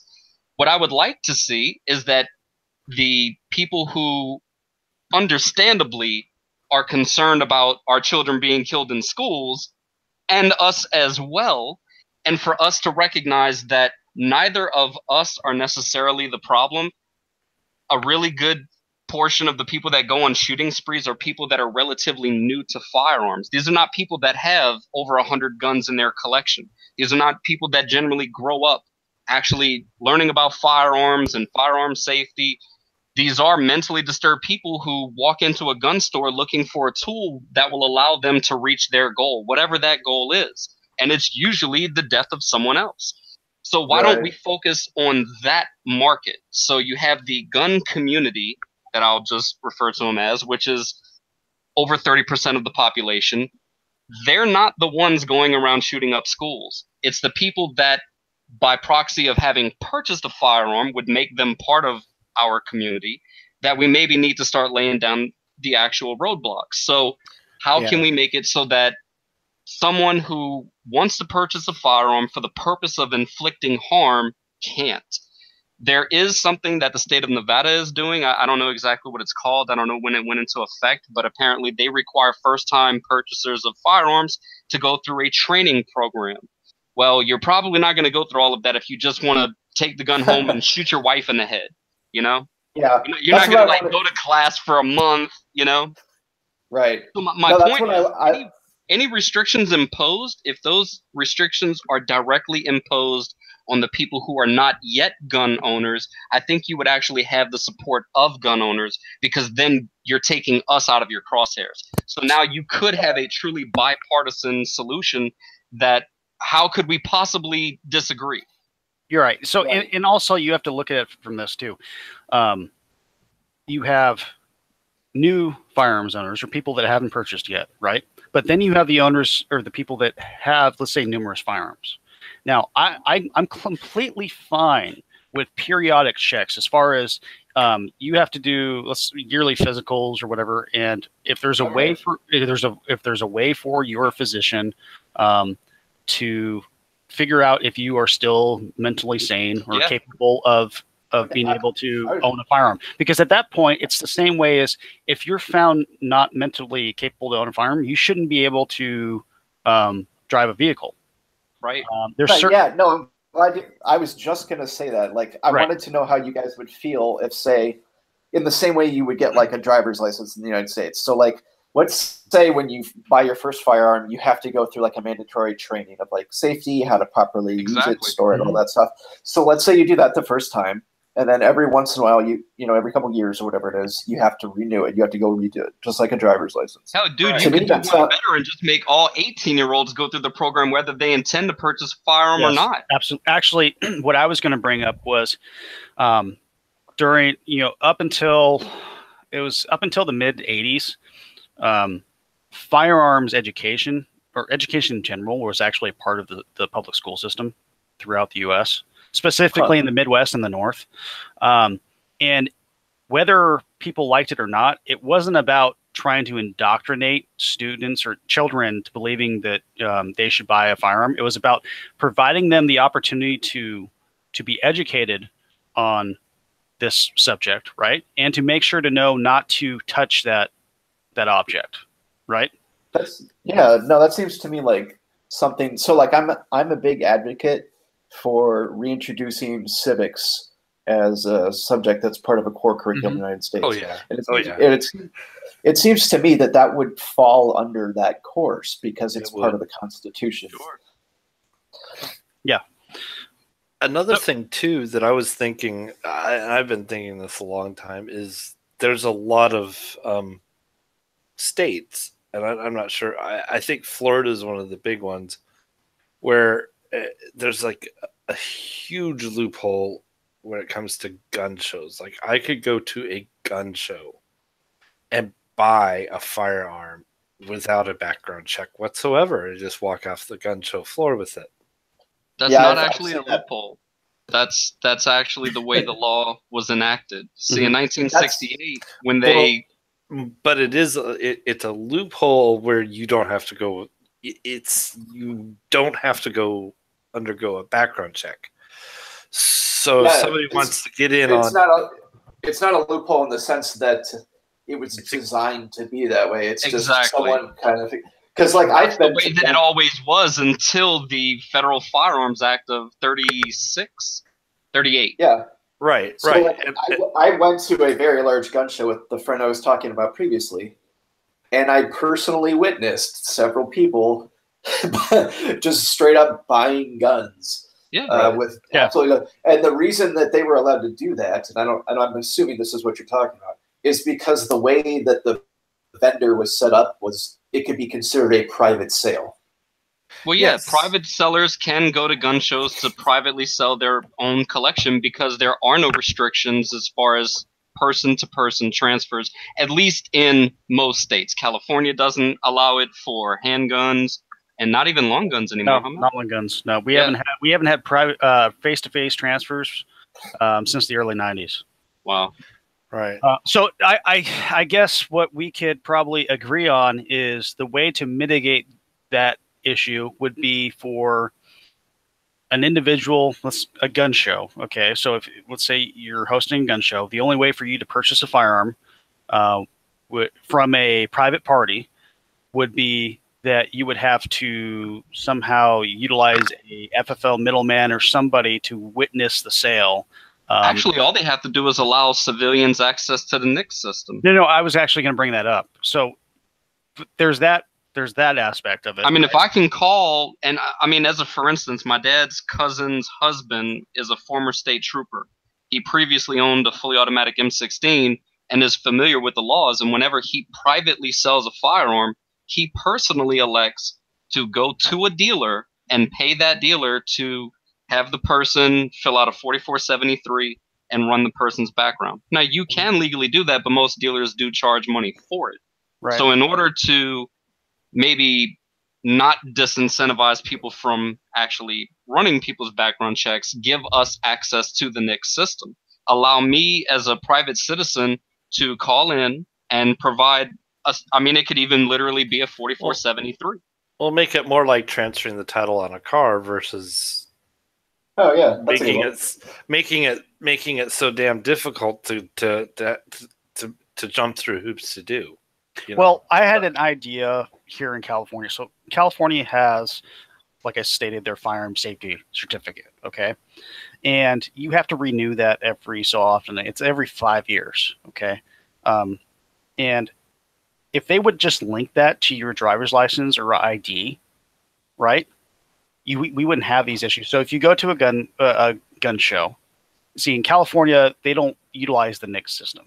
I think that they should. I think they should do it on top of what they're doing right now, but they don't. They decided to do their own background check because they say that it's superior, which I don't believe, but I don't either. I digress. So, by being able to link you as an individual, okay, so let's say you already own firearms, right? So I've linked my ID to whatever certification system that we've created, right? If I already own firearms, I shouldn't be looked at as if I'm a new purchaser, right? So Exactly. there shouldn't be extra restrictions or more cumbersome restrictions placed on me purchasing a firearm because I already own them. If I wanted to do Exactly. something nefarious, I already have firearms to utilize Exactly. those with. So on the other side of the coin, I completely agree with new purchasers having to jump through hoops and for Right. a very stringent background check that goes not only through their criminal records but also psychological records, stuff Call like the that. school. If Absolutely. they're still in school, call their school. Find out what kind of trouble they've been in recently. Yeah. I mean- maybe that could be incorporated into that NICS system you're talking Or, about. to be completely honest, and I don't like bringing this up, but we could basically say now long guns, you can purchase a long gun at 18. Okay. What we could state is if you are still in high school, right? You're not allowed to purchase a firearm, whether I you're agree with 18 or that. not. I agree with I was that. thinking about that. Yeah, because I mean, school shootings always happen, as far as I know, by people that were in the high school. Exactly. So, like, right. you're not going to have, by the time you graduate, no one is going to be there that you would be interested in murdering. That's right. That's right. And that because So I could totally support that, and like even give it a couple of years. So, like this thing's been being kind of tossed around of, you should have to be 21 before you can buy a firearm. I personally, years to calm down. my personal belief on that, I don't agree with that because if you were to move there's a couple reasons I don't agree. If you were to move the age of 18 to 21, if we're going to do that, I believe that we should be moving the voting age from 18 to 21. Agreed. I And believe maybe we should. No, and I believe that from that point we should be moving the enlistment and Yes. draft age from 18 to 21. Agreed. You can't just move a age based on a constitutional right and then That's right. expect an individual to be drafted or enlist in the military and utilize a firearm, right? Yep. But somehow they're able to come back if they come back. Yeah, then they Yeah, can't. What? own a Oh, I'm firearm 18, for 19 years self-defense. old, but guess what? Yeah. You gave me the right to be able to protect this country or Right. serve within the military, but I can't even own a long gun. To Also, Mac, to your point about having your ID tied to it, I want to bring this up to David and Rixie's attention that in the state of Louisiana, I don't know if this is implemented otherwise in other locations, but maybe it is, and maybe it should be, because again, what I was saying before, we do have overlapping redundancies that really aren't as useful as they maybe once were or as people think they are. A lot of stuff looks really good on paper, but it doesn't actually it's really hard to implement, as Colorado is finding out with their attempt at banning high capacity magazines. Mhm. When you have 54 out of 64 elected county sheriffs suing the state because they can't enforce it, because there's no way for their deputies to distinguish between magazines that were legally possessed before 2013 and magazines that they just purchased. So they're really putting law enforcement at a disadvantage. Well, in Louisiana, if you have a concealed carry permit, you don't go through a NICS check. When you purchase a firearm from a dealer, they simply write down the information from your card. They don't do a background check. Now, I don't know how they validate your card. I don't know if they do, but I think they should. And for people that have concealed carry permits, I can't see a reason why that can't be the case for the whole country. no, I As agree. well as national reciprocity, where if I can legally get a carry permit in Louisiana and I have reciprocity with almost every state, but 5 or 6 states are like, no, we're not going to allow you to carry here. Why? Why can't we have national reciprocity? I mean, if I've proven to my state government that I'm of sound mind, I'm safe with a firearm, I know how to use it. Why isn't that universal? That would be a fair compromise. If we're going to implement new restrictions, give something back to gun owners to make them go, okay, this is something I want as well. I mean, this is what Congress does. That's how you end up with the Hughes Amendment. If I was if I was to purchase a gun, I would probably feel better knowing that the no-fly list was tied into the NICS system. No kidding. How is that not? Like I don't know why that's not a thing. I just don't understand that. Yeah, the scary thing is you don't know if you're on a no-fly list. Right. You don't know if you're on it, but they can just arbitrarily add people to it without. There's a bunch of people that are on that no-fly list that should be running around with no damn guns. Well, I guarantee you. Yeah. But okay, so this is one of the things I was thinking about, and I mean, this is just hypothetical, but I think to me it makes sense from a psychological point of view, not just for guns, but for things that require any sort of mentally competent decision, like voting, like that sort of thing. So the human brain stops developing, like reaches full maturity, you could say, at right around age 24 or 25. You will never have a brain state change after that. That's why it's so hard, let's say, for older people to learn another language. Right. So, like, your brain is still growing and developing up until that age. Most people don't know that. Mm-hmm. So, let's say another example is if you smoke marijuana before you're that age, it will do irreparable change to the way your brain works. If you do it after that age, it doesn't do that. Right. So, just from that perspective alone, I think anything that involves a sort of mentally competent requirement or mental stability requirement, that should be considered. I would feel so much better if people had to be 24 to vote, purchase any type of weapon. That's understandable. Because then you know, right. Like just biologically, okay, this biologically that's who you are for the rest of your life. You're not going to grow any more than that. You have peaked. Exactly. So if you've demonstrated a history to that and prior to that of being, a sound, stable person, you've never done anything crazy, with the law or anything like that, or if let's say you have a severe mental illness at that age, it's not going anywhere. Right. It's not. It will. So to me, that would make so much sense, and I don't know if that would ever be considered because it's kind of. I know. As far as I know, it's never been, but it makes sense to me. I know by the time I was 25, I had pretty much worked out all my stupid. The only stupid thing I did after that was get married, but that's a whole different story. Well, if you say, "Hey, I want to get married," that should be an automatic sign that you're not a mentally. Yeah, people who get married should have their guns taken away as a matter of course. Well, ironically, it usually happens during the divorce, so it doesn't really matter. Line of the night, right there. Yeah. I guess it was supposed to be a joke, but it didn't look like it. But there was a tweet circulating the other day, and it was a picture of a couple, and they had just turned 18, and it said something like financially stable, just bought her own house. What have you done? And I retweeted it with the comment, "Not had a divorce."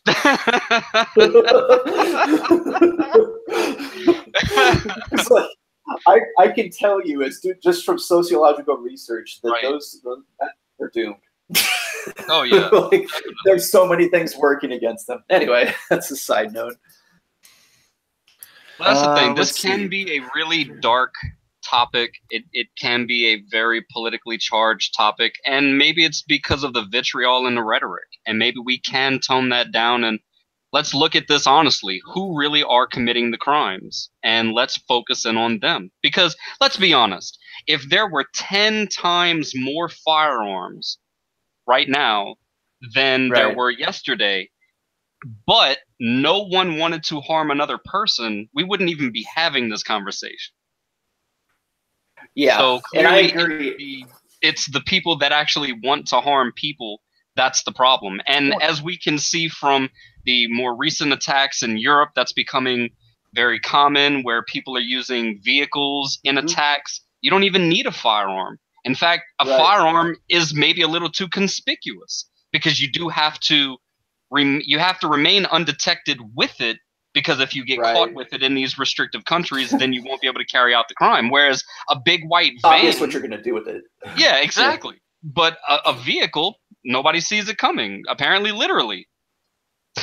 Right. Yeah, well, that was a bad joke. I shouldn't have said that. I apologize. No, but we know what you mean. And at the end of the day, there's always that term that you can't regulate crazy, and it's right. We can try. We can try. Well, we've tried.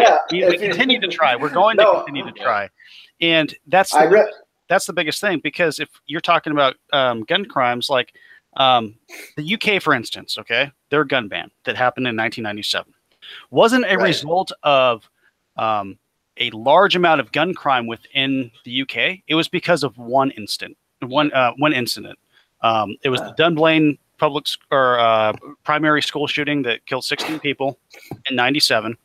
The year before, of all violent crimes, okay, only 4% utilized firearms. The rest used knives and other objects, right?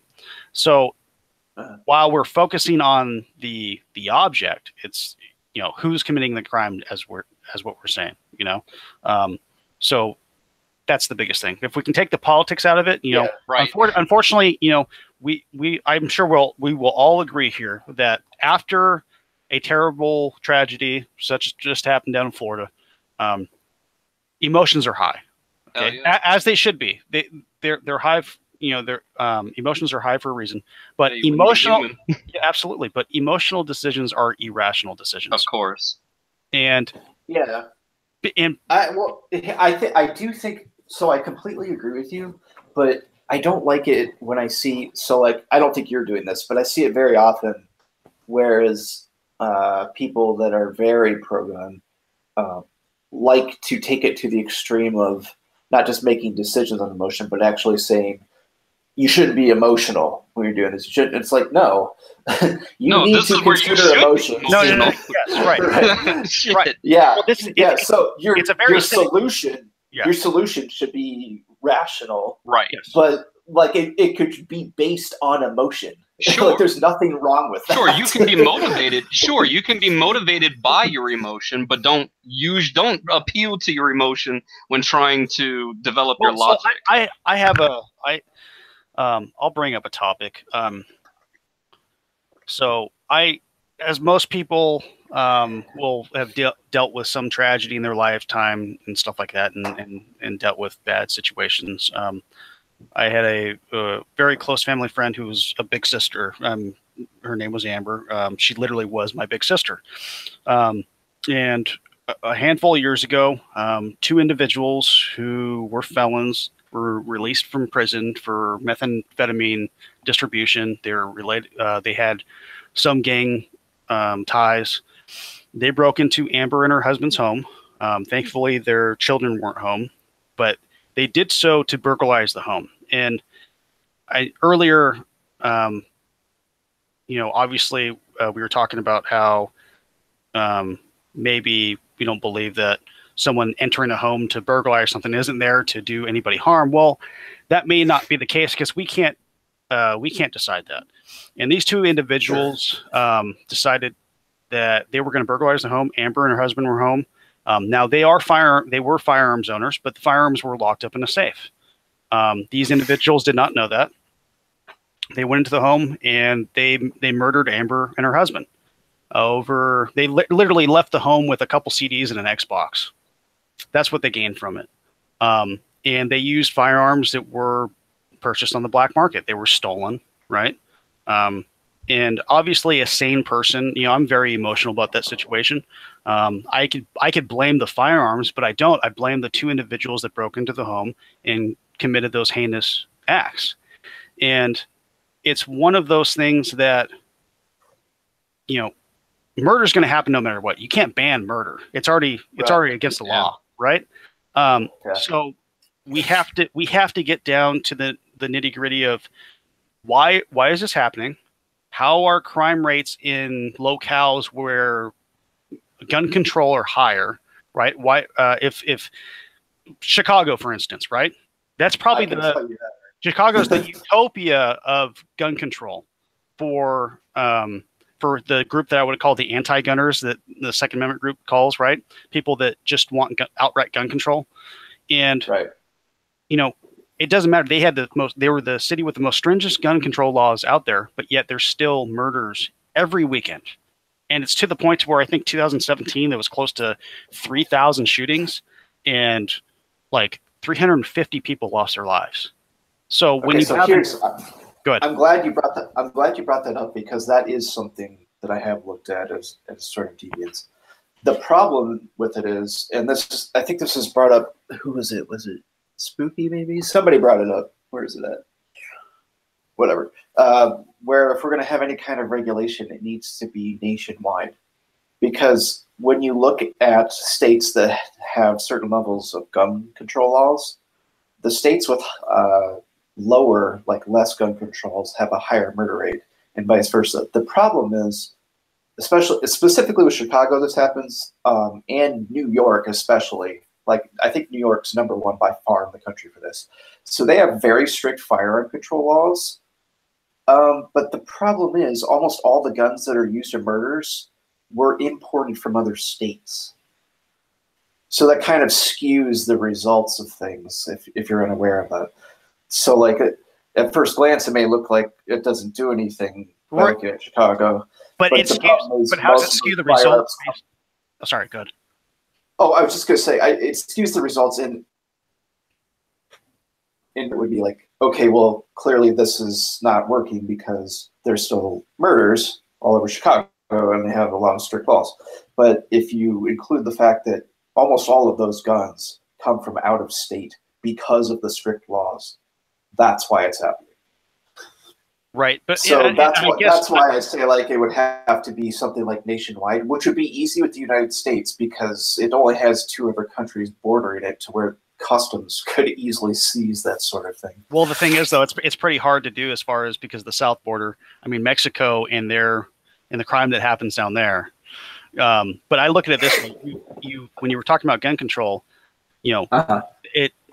there's 2 sides of the coin. You have your gun control is controlling legal firearms for law-abiding citizens, and we're focusing on the criminal aspects. The people that are purchasing firearms illegally, they're gaining firearms on the black market, right? So by controlling legal arms trade, okay, that's what I'm going to put, the legal arms trade within the United States. That if we were to completely ban firearms, will it create some type of a dent to where the supply for the black market goes away? Maybe off the get-go, you might see a small dent to where, for whatever reason, there's maybe a small, minute change in the gun crimes that happen, but it's not going to take away the supply chain. There would be new people standing up to fill that role to supply the chain with weapons. I mean, there already do exist gunsmiths on the black market that build illegal weapons, and particularly machine guns and suppressors for the black market. And they do also import illegal weapons too. I mean, how many tons of drugs do they import into the country and they can't stop?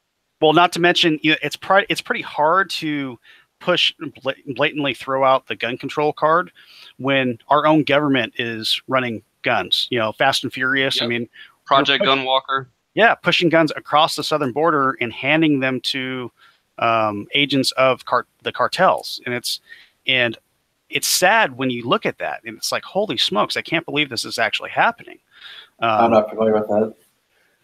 Look it up. Operation Fast and Furious. The ATF actually controlled that operation. Look up the Iran Contra affair. That's right. Yeah. Oh, well, yeah. I'm familiar that was with that. illegal, but I mean, it was still our government doing it. Yep.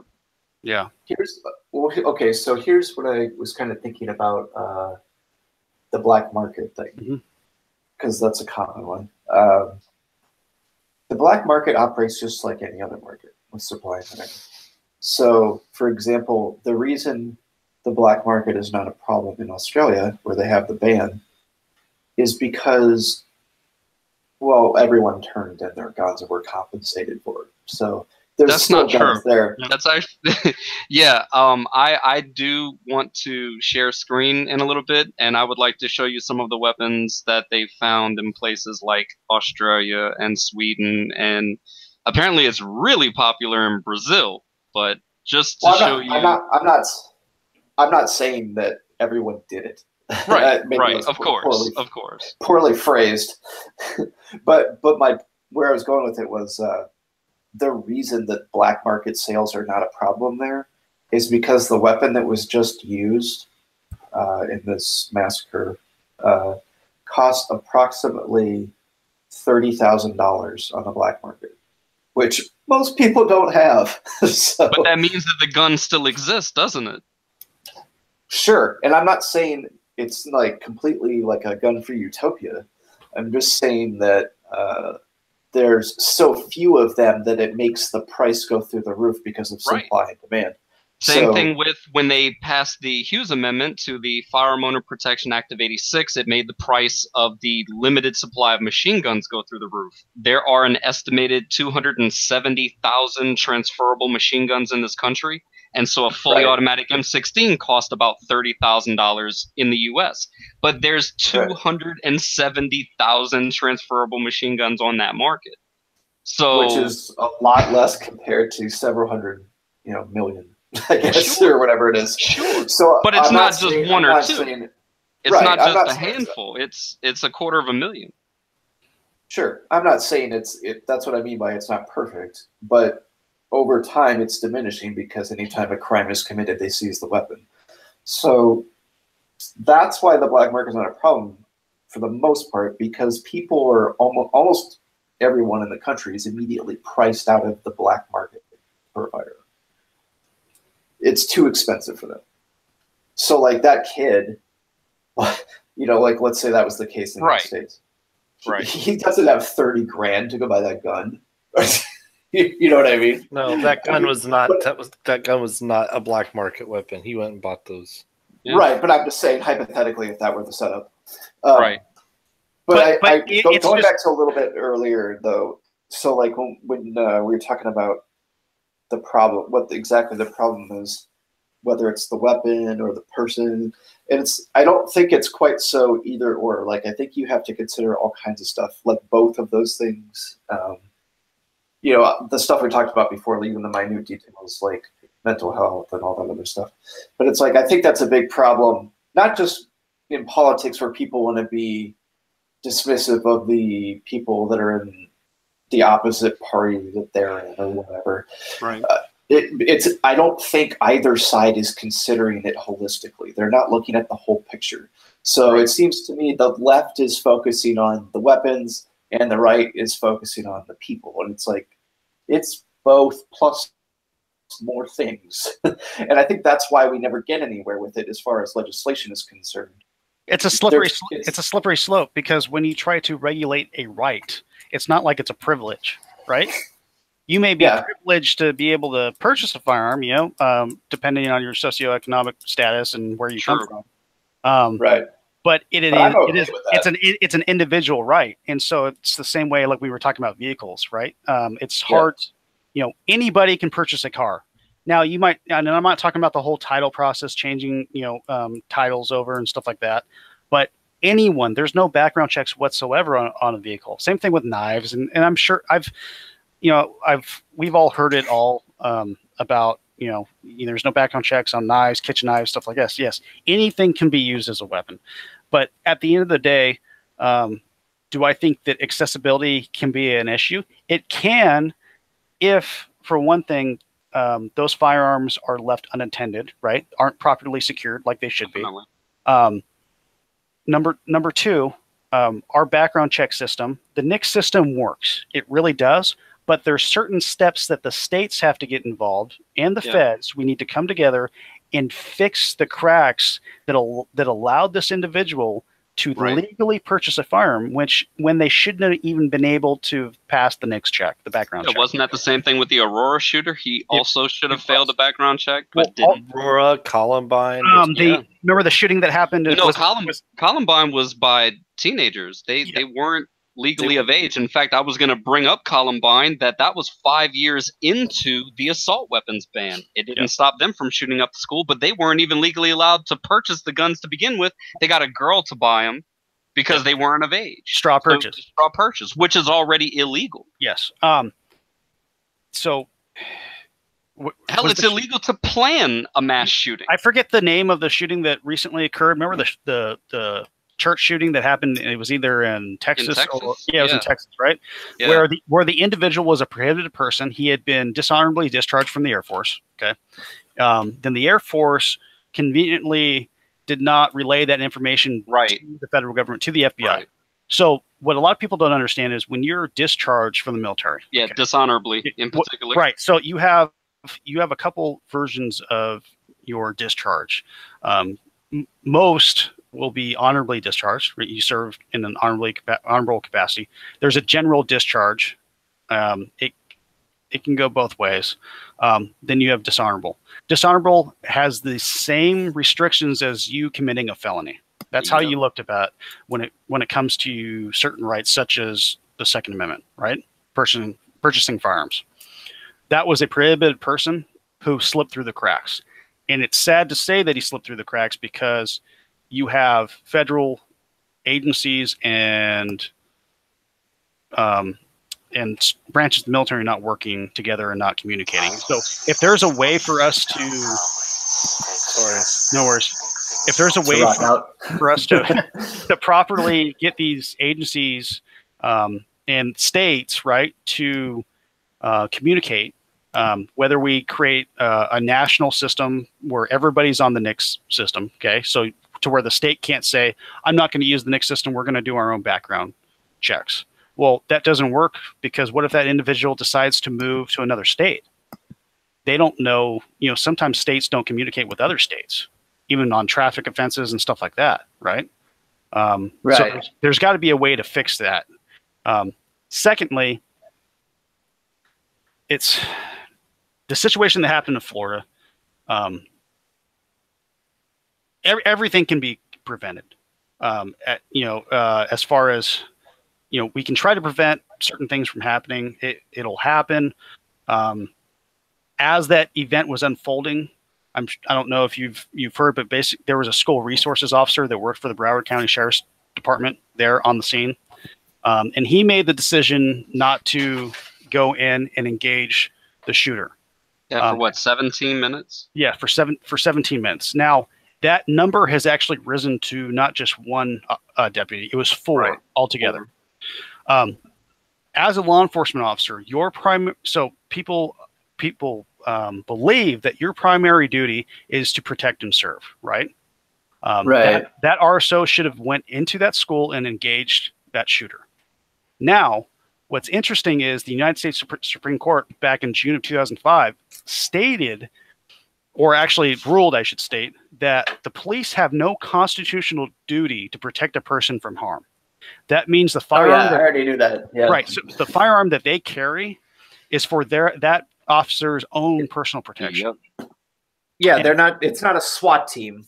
Well, exactly. No, it's not. No, and that's the thing. We have this idea of policing, right? Law enforcement. The term law enforcement is a better term because they are there to enforce laws. Yep. That is their only. Yeah. And I'm not going to throw all law enforcement under the bus because there's no way. No, I have friends and family of certain law enforcement, and very good people.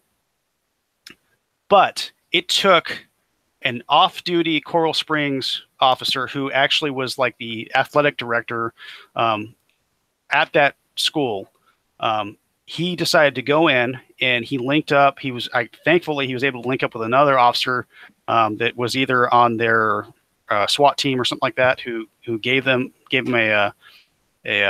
some body armor and his sidearm, and they went in to try to engage the shooter, and they were able to capacitate the shooter. It's a sad thing. that you have 4 deputies not willing to go in because they were afraid, right? Yeah. But that's that whole Monday morning quarterback deal to where shoulda, woulda, coulda, and that happens every freaking shooting. Plain and simple, we can't stop that from happening. Do I think that arming all teachers is a good idea? No, because not all teachers, for one thing, want to have that ability. Right. 2, it comes down to a training issue, right? Do I think certain individuals should be armed? Yes, I do. I truly believe that. If there are properly trained individuals within the school systems, right,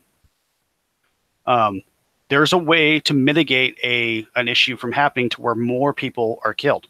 But if you look at the designs of our schools, everything's very open. I remember, through grammar school all the way up through high school, there wasn't no locks on doors and stuff like that. You couldn't even lock a door. So it's a sad state of affairs when mothers and fathers have to give their kids those rectangular blocks, the wedges, and say, if something happens, wedge this underneath the door. That's an issue. I mean, when we're paying like $50 million to throw a couple new refrigerators on Air Force One, you think those funds could actually go to be used for something better? Yeah.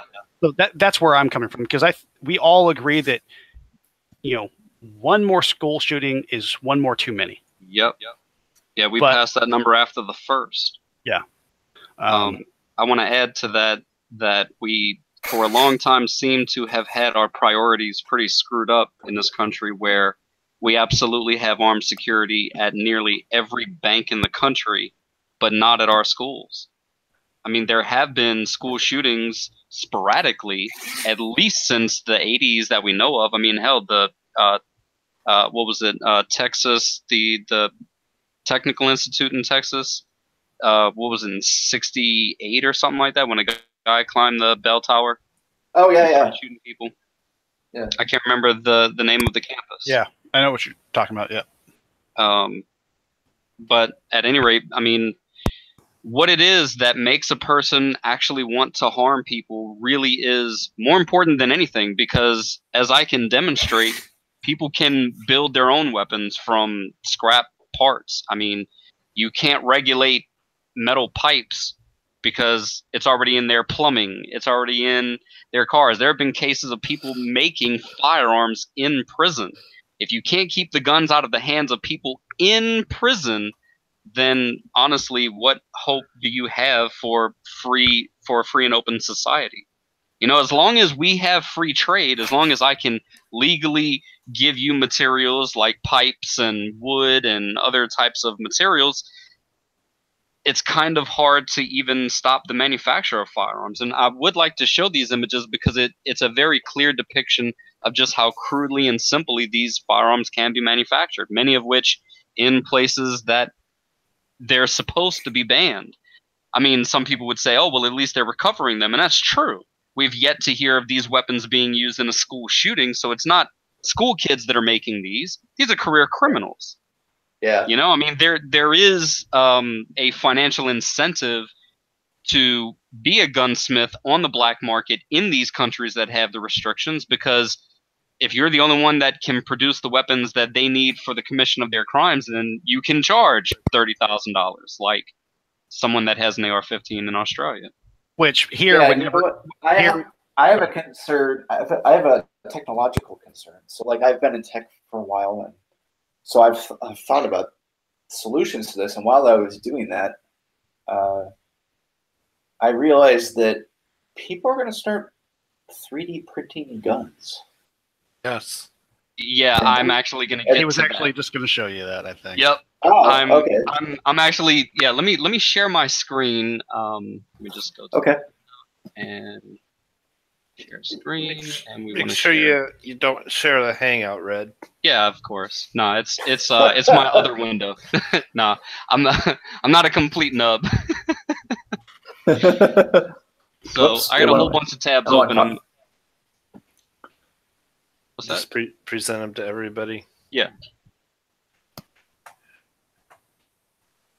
Oh, and Shifty, you've muted yourself. Yeah, I was doing that so my avatar wouldn't block your screen. No, just present me. So like click on my name. Oh. Yeah, Okay. if you present me, then Oh, I see. Okay. there you go. There we go. Excellent. All right, so I'm just going to briefly go through these because there are way too many. I couldn't even find some of the older ones because they're so buried in more recent findings. A lot of these are from Brazil. This is from Mexico. These two rifles here, frighteningly, are fully automatic, open bolt 50 BMG rifles. These are all improvised weapons. None of these began life as firearms and were converted. All of these are improvised, many of which are improvised from paintball guns and some type of metal tubing. This is one of the crudest firearms. This is an improvised pipe shotgun, and it's literally two pieces of pipe, and the one in the rear just has a simple striker, which can dent the primer of the cartridge and ignite the gunpowder and cause the chain reaction to throw the projectiles out the front of the pipe. I mean, there's no way that you can stop people from making this without restricting all materials. I mean, it's.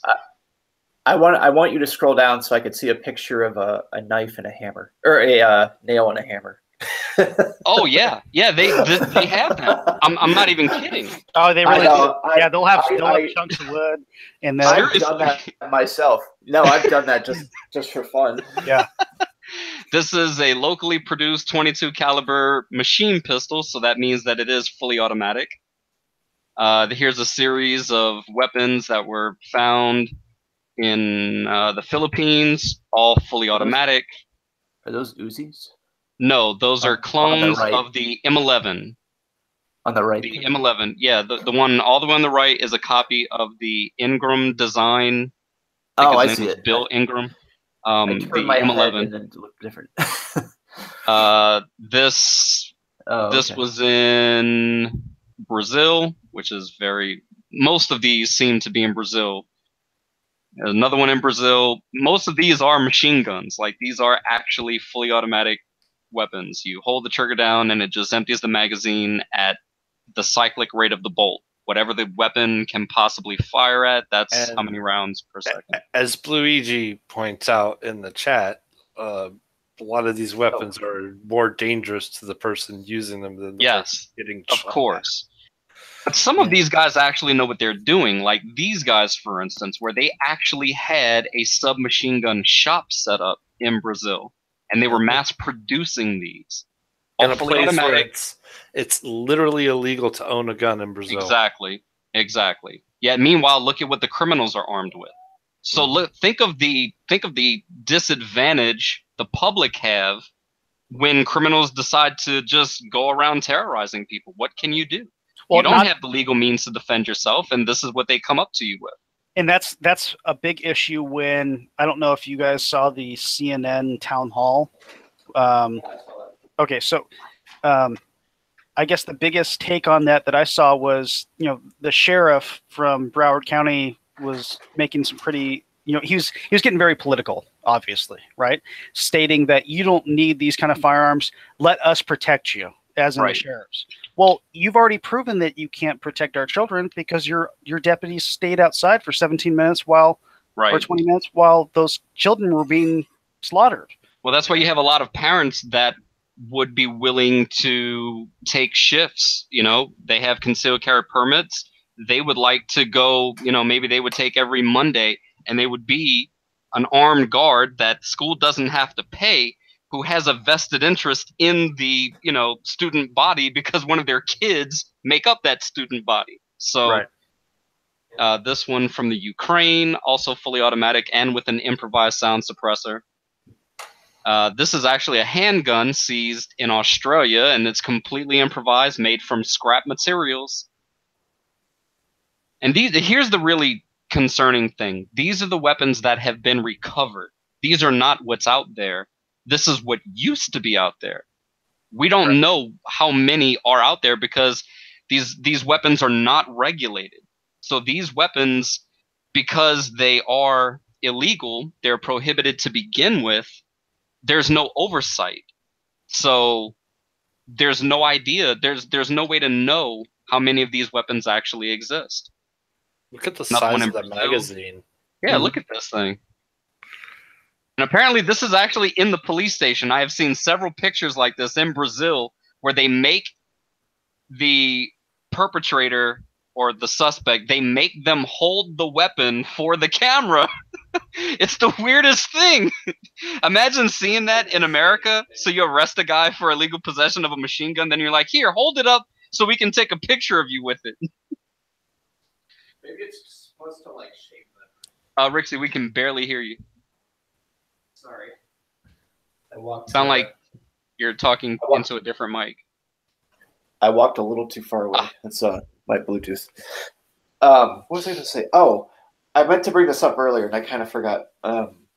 So one thing that's kind of interested me as I've been looking into this more for possible solutions is that Switzerland has a pretty high firearm ownership rate, but they have a very low rate of murder and type of mass shootings. And it seems to be that the reason is because of their conscription laws. Well, because actually, I'm glad you brought that up. It's basically because of the train. It's like the training thing we were talking about. Is what it sounds like to me. Education. Yeah, absolutely. Right. This is a Rixie, I wanted you to see this in particular. This is a fully automatic submachine gun. It's a copy of a Tech 9 with a sound suppressor seized in Sydney, Australia. So even in Australia, they're now there's a reason you don't see more machine guns being used in crimes in America. Where we already have legal semi-automatics, it's much easier to convert an existing semi-automatic to fully automatic than to start from scratch. It really is. Because, I mean, you've already got a functioning weapon to begin with. Yeah, isn't it something like a spring or something like that you can add in? Generally, no. It's a little bit more complicated than that. It depends on the action. The early open bolt submachine guns that were mass-produced, like the Tech 9 or the KG9, see, it's an open bolt, which means that when you pull the trigger, the bolt slam fires. So the same way that the inside of that pipe shotgun has a striker that's fixed, as soon as the bolt closes, it immediately detonates and then cycles back to scoop up the next round. And it just does that repeatedly until the magazine is exhausted. So in the early 80s, submachine gun manufacturers were producing semi-automatic versions of their open bolt submachine guns, which they were made as open bolt semis. They still exist, but they're kind of rare because they were only allowed to produce them for about 2 years when ATF shut them down in '82 because of how easy it was to convert them to full auto. It was literally a matter of taking a file to a single part, and then the weapon. I mean, it wasn't select fire, it was full auto only, but they were very, very, very easy to convert to full auto. And I was going to say that I remember reading about that now. Like this is another submachine gun in Australia. Like the M16A3 that had the 3-round burst.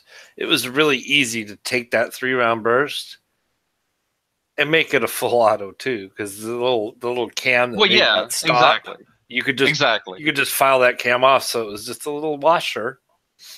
That's true. And instead of being a little thing that made it stop at 3, it would just keep going. Here's one in Canada, fully automatic Mac copy. Apparently it's in .22 long rifle with a sound suppressor. It almost looks like they used an airsoft gun maybe as to start with. I don't know. Some of these, it's really hard to tell what the source material was. But one of the things that most of these weapons have in common is that they do seem to, most of the time, utilize pre-existing manufactured magazines. So some people would say, aha, all we need to do is ban the magazine. Well, they do make magazines as well. They improvise all of that. This was also in Australia, fully automatic copy of the Mac. The Macs are really easy to duplicate, which is why they were designed to begin with. They're stamped sheet metal, folded in a certain configuration, and then tack welded together. There's not a lot to it. I was wondering why that design was so prevalent. It's because of the ease of manufacture. Well, it started out during a time, specifically back in the 30s, when you started seeing actual submachine guns, right? They were made out of sheet metal and tubing. The early, MP15s, MP28s, the German subguns, and then you started seeing what we were utilizing during the Second World War. The Allies, you had the Sten, which we've already shown up here. It's very easy to manufacture. Then you have the grease gun. Yeah. Which, I mean, literally, it's a tubular receiver. It's you can literally make it out of steel tubing. That's why I said unless you can control steel tubing, you're not going to stop people from. No. It would be so bad if they outright banned guns in this country because guns already exist in this country.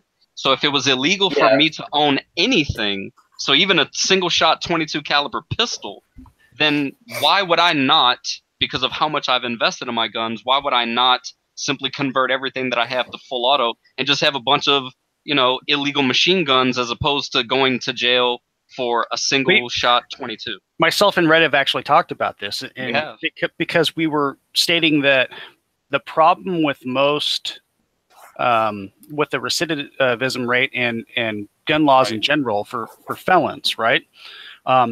If it's the same, if you are going to be convicted and sentenced to the same amount of jail time for having one round of ammunition as you are to have a SBR rifle that is full auto that has a suppressor and a grenade launcher, why wouldn't I just have a full auto M16?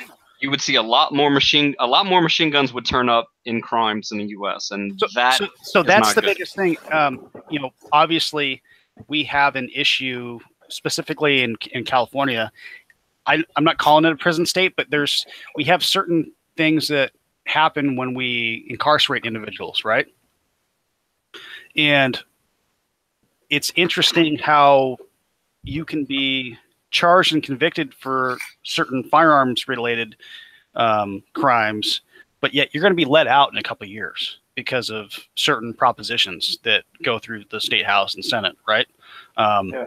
And just recently, the governor here, Governor Brown, he passed a law that made it's no longer a felony crime to be in possession of a stolen firearm. So you can steal somebody else's firearm and you will only be charged with a misdemeanor, which means that you can only, at the maximum sentence, serve up to 364 days in jail. Max. That's your maximum. And that was actually going to be part of my next solution. Is another thing that we could do that I don't see why people wouldn't fully support is we can increase people's sentencing when they use a firearm in the commission of a crime. So then people have to think, okay, there's a good chance that I'm going to get caught. I just want to rob this liquor store. Armed robbery already is going to be this many years. But then if you also use a firearm, maybe it's automatic life in prison or whatever.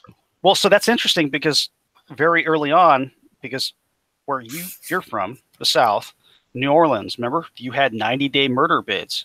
That's true. Somebody would commit a murder, and because of how backlogged the justice system was down there, that individual would only do 90 days. Yep. For murder. For murder. Now, the only time that actually changed was after Hurricane Katrina, when those individuals had to go somewhere else. Most of them went to Houston and other places in Texas. And guess what? So they would commit a murder, and in their mind, they're thinking, oh, I'm getting out in 90 days. But what happens? Exactly. No, the Texas State Troopers or the Texas Department of Public Safety was like, what are you talking about? Well, it's a 90-day murder bid. I'm getting out in 90 days. And they would just laugh. They're like, this isn't Louisiana. This isn't New Orleans. No, you're going to do 20 years minimum. Rixie, this is an interesting one here. This is a British citizen who, in order to basically make a political stance in England, he decided to actually produce a book to teach people how to build improvised submachine guns. And and his design does work, and you'll see tons of variations of his design where the internal mechanism is the same, but then the exterior is just whatever people can cobble together. So you'll see an assortment of different variations of this. But of all the weapons that people are concerned about as far as the potential danger because of what the firearm facilitates, these being fully automatic, these are actual assault weapons, but these are not the weapons that anyone is talking about restricting in America, because they already are restricted and have been since 34. But you see these weapons turn up in other places all the time. You don't see them as often in America. I mean, you do. There are cases of people. There was a case in 2011, a man from Indiana. He was a prohibited person. I can find the article, and if you want, you can post it in the description if people want to read it. It's interesting. This person was a prohibited person, yet because of a phone call to 911 for domestic disturbance when police searched his home, they uncovered about 175 firearms, any one of which was illegal for him to own, 35 of which were fully automatic machine guns. Wow. 35. Yeah. Is that He's a prohibited where was person. this out of? This was in Indiana. It seems Okay. he actually made most of these guns himself. So I didn't get to see any pictures of him. I'm sure they took pictures when they arrested him back in 2011. That's always a concern of myself and my father, who live together, and we both have a pretty substantial collection of firearms, that if we are ever raided by accident, that does happen. Police are given false addresses by bad information from CIs. Swatting. Right, like swatting, yours. absolutely. That if Oh, they wow. came into our home, there's a very good chance that we would either be holding a gun, carrying a gun, or would be close enough to a gun that they would probably shoot us on sight. And then for the press, they could lay all of our collection out and say, look at their arsenal of guns. So what? They were all legally purchased. Everything that I own that's an NFA weapon is registered with ATF. I had The to federal- pay $200 for every one. The federal government knows who you are. Yes. Your chief law enforcement officer knows who you are. The Yes. state police knows who you are. Yes. And you're not on any watch list. That's the All they biggest have to do is call me. I will come out with my hands up. Okay, I am not a threat to law enforcement. So I think that's Seriously. the biggest issue that I find. And the media does perpetrate this a lot on all sides. It doesn't matter who your news station or media network is, right? When there's the number of firearms, right, are brought out, they automatically like look at all of them, and it's Right. it's for ratings. Yes, okay? of course. To where, that Yeah, a lot of times they have to give those guns back because and this is the it was sad an illegal this is seizure. the sad thing, although we are supposed to have due process within this country, right? The Patriot Act kind of did away with that. Yep. For a lot of cases. You are actually guilty until proven innocent. That's how it No works doubt. here. Yeah, that's the actual implementation. Pretty much like military tribunals. Yeah. Right. Yeah. Exactly. Absolutely. Yeah. So, No, Rick, if you are being court-martialed, I mean, Yeah. you're hoping that the JAG right next to you is going to do a good job, and you have enough evidence to make sure you're not convicted, so you're acquitted. Yep. Rixie, are you seeing this? Oh wow, that handle is crazy. The military, the Army, successfully Rainbow. 3D printed Oh, 3D printed. Yeah. an M203 grenade launcher. They also successfully 3D printed the barrel and the receiver, which are made from aluminum. Could That you is the DM that? significant thing. Yes, of course. That is Not only interesting. did they 3D print everything that you see, but they even went so far as to actually 3D print the projectiles themselves. They can now mass produce using 3D printers the grenades themselves, the case. Obviously, they still need a source for the primers, the gunpowder. Springs are generally not something you can ever 3D print, but this is to show that we are reaching a point where the genie is out of the bottle. Yeah. That there's no restriction that you could ever put in place that could stop a person from building whatever they want. So what we should consider is how we handle people once they have firearms. In other words, a lot of people are concerned about being registered gun owners, and that's understandable, because we've seen countries where once they register their weapon with the state, then the state comes and takes it away. If the state doesn't know what you have and they ever decide to turn against you for whatever reason, like, I don't know if you've been keeping up with what's going on in Venezuela, but I'm sure those people would really appreciate being armed right now, where they're basically starving to death because their government has pretty much turned against them. And it's in situations like that. I mean, those are extreme cases. That should never happen in America. But it's not to say that it can. Yeah. I I'm mean, well, concerned- I don't know, because I look at things like uprisings a lot. Right. And so to me, that concern in the United States, it shouldn't be a concern. I mean, let's pretend, just even hypothetically, that the U.S. government, which is made up of citizens, by the way, decides to turn on non-government employees. You're not going to fight the government with firearms. Like, you do know they have drones and aircraft and stuff like that, right? See, that's Like, that's a common argument. That's a common argument. But what do you think people use when they uprise? Do they not use firearms? What's sad is Historically, they have. Well, yeah. Here's the thing, though, is so almost every uprising that's been successful has used nonviolent weapons. So almost all of them. So like the different color revolutions, so like the Red Revolution, the Green Revolution, even things like parts of the Arab Spring in Tunisia, those all worked through social means. Pretty much every uprising that started through firepower fails because you cannot overpower a state once you get to that point. So the main way it works is, and this you can see this in a lot of social situations, pretty much anything that involves a deviant group. So like that, for example, this is a reason that the Occupy Wall Street movement failed because they're a deviant group. The way you create a successful uprising with nonviolent weapons is you don't fight the government, you convince them to be on your side. So, for example, with Otpor. Well, but wait, what if the government just simply wants to wipe you out like they often do in many countries?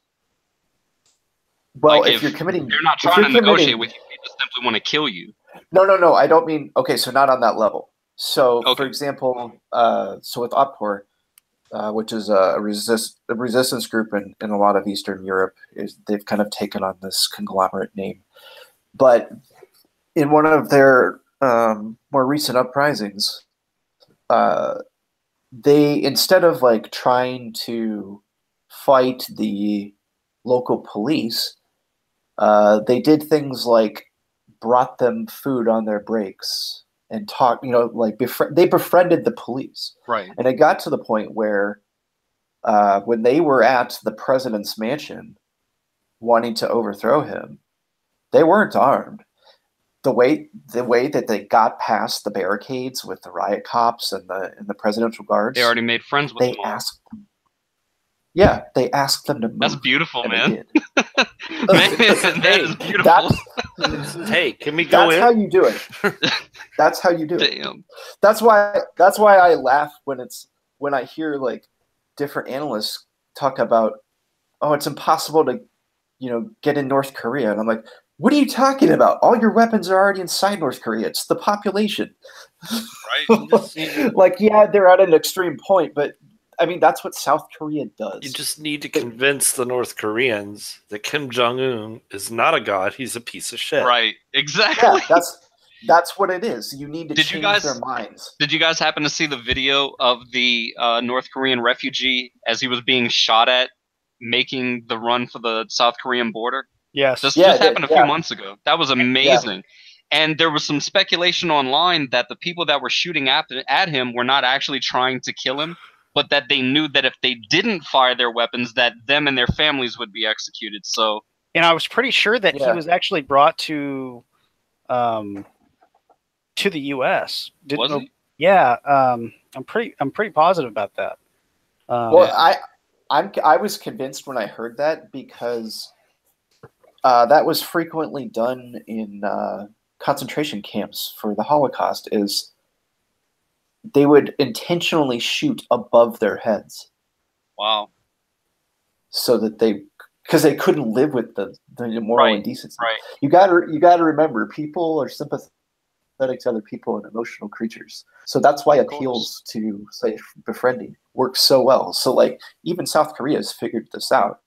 They have, loudspeakers that they blare, like not necessarily anti-government messages from towards North Korea. Exactly. Or they'll send. They use balloons to send over leaflets over the border. They do stuff like that. That's the kind of thing. That's how you overpower a government. But that doesn't always work. It depends on the government. If all they want to do is kill you, a firearm is at least some kind of defense. I mean, granted, it's not going to stop a drone or a bomb. I mean, I'll say this. I mean, obviously, the balance of power between the people and our government is incredibly imbalanced. I mean, there was a time when we had the means to overthrow our government if we had to. Not to say that we wanted to, but that was part of what they considered when they wrote the Second Amendment, because they just finished fighting what they considered a tyrannical government and said, even we can be tyrants. Even we could be such a horrible government that our people need some means of overthrowing us. Well, back then that was sufficient. Today, a gun is not going to overthrow the government. No, it's not. Well, and the thing is, though, here's good. Go ahead. Oh, no, I was going to say the way the color revolutions and some of the other successful uprisings that use social weapons like this, the way they handle regimes that they haven't, the individuals or groups such as like military police. So like, let's say they convince the local police, but they haven't quite made it to the military police level. One of the things that they do to sort of mitigate the Rixie, you need to stop presenting me. I should probably do that. Stop presenting. Okay. One of the reasons, or one of the tactics they use, and you can learn about a lot of these, by the way, from a man named Gene Sharp, who just died in January. His book is called From Dictatorship to Democracy. And he didn't intend for it to be an instruction manual, but it turned into that. But the way they sort of mitigate this as one of the rules is, if the military police, as an example, I'm just making this as an example, let's say that they're sent out by the higher-ups that you're trying to overthrow. And it's going to be televised, more than likely, because they want to demonstrate their power to try and sort of quash things. You don't fight them. You let them do something like beat you. And then that convinces even more people to turn on them. That's how you change the general public's mind very rapidly to despise that sort of behavior. I mean, you're seeing this person for no reason, being, say, clubbed on the street. Yeah, but who the hell is going to actually subject themselves willingly to potentially being beaten to death? It's called a murder, Red. Yeah, they do it. They do it all the time. It's happened in almost every single case. They're that desperate to do it. They're willing to do that, and it works. It actually convinces people in the higher. That's how you start infiltrating the higher up ranks. By letting them kill you? No, not murder. Well, maybe murder. It can lead to murder. Jesus. Yeah. But that's I don't want to live in that kind of world, man. Well, but they're stuck in it. You know what I mean? Well, yeah, I mean, I guess so, yeah. So, like, if let's say, right, they're doing it for their kids. They're doing it for their kids, the next generations. Right. You have to keep in the biggest problem with. Well, wait. Let me ask this: do you think if they had the means to arm themselves and actually fight back and not take as many casualties, do you think they would prefer to go that route? But that they're desperate, and out of their desperation, this is all they can do? I'm not sure, but I think it would be a bad move. It may be a bad move, under certain people's ideas, but it all depends. It's kind of, I look at it this way. We have in our psyche, we have that fight or flight, right. Key to where you're either I see something happen or I hear something happen. I'm either going to run away from it or I'm going to run towards it. And that's the biggest issue. And when it comes to like these school shootings, because I think we're getting a little bit off topic because we're talking about revolution and stuff like that. Right. But it deals with firearms. No, yeah, sure. The thing is, though, I mean, you're talking about revolution, and you were talking about like like the Arab Spring, stuff like that. I mean, we could talk about Libya and Syria. Maybe we should bring up another podcast about the Middle East specifically, which I think would be interesting. Yeah, that I would be game. Okay, it is the use of firearms, that's for sure. Yeah. So, looking at, for one thing, we've brought up some good points to where, right now, let's just say the ages stay the same, right? It's 18 for a long gun, 21 for a handgun. Okay. Number one, if you are still in school, as in you're still in K through 12, 100% with you. Yep, you cannot purchase a firearm legally. Okay. The only way that you are able to purchase a firearm or start the process is when we start this training or education process, right? You have to prove that you have graduated, that you have a GED, or you are out of school. You are not going back. Okay, number one. Yeah, I'm wondering if maybe dropouts should have some additional stuff they have to go through. I was just going to say, what if you drop out? Right. Well, that's what I was saying. Process should be a little longer. Maybe we could make it an either or, because like you were talking about, there's that age where you're not going to, like that 25 cutoff, like the 24. Right. So at a certain point, a person's an adult. They've got their crap together, but they haven't got their GED. No, and I'm glad you said that, because I really do believe that by prolonging someone's right, because what you're doing is you're saying that you do not have a constitutional right to self-protection or to protect yourselves if we go that way. Okay. No, wait, actually that could, the same way that you can legally purchase a handgun at 18 from an individual, something that most people are unaware of, the 21 restriction is strictly for dealers. Correct. So the education process that you go through, the training class that you would go through, that would be for specifically dealing with new purchases from dealers. Yes. It would be almost impossible to impose that on person-to-person transfers. Which, that's why when Shifty said we're talking about bringing civics back, we need to bring firearms education within the public school system, because whether that individual will ever purchase a firearm, that's their decision. Okay, if they are able, if they're not a prohibited person, but we need to set them up for success right off the get-go. At least they'll be knowledgeable of them. They won't be told things like that. A barrel shroud is the shoulder thing that goes up. Yeah. Carolyn McCarthy. I mean, so cringy. And that's the issue, because we have career politicians that are pandering to their base and to their lobbyists. Because guess what? When we have our own senators that are able to vote to increase their own salaries, there's an issue in this country. And seriously, among other things, So I vote we have a raise. Do you disagree? You know what? If that weren't bad enough, what really irks me is when I'm looking at that, like for the new budget proposals. Not only do they do that, but then they do something like leave the levels of social support the same. Right. It's like, which is it? Which one is it? There's a problem, or we isn't? It's like they're saying, well, hey, I need more money due to the cost of inflation and the cost of living, but everybody else in their social programs, screw them. Exactly. Everything's the same for them. They can still get by on 25 cents a day. It's hilarious, man. Okay, so you better find it hilarious. It seems like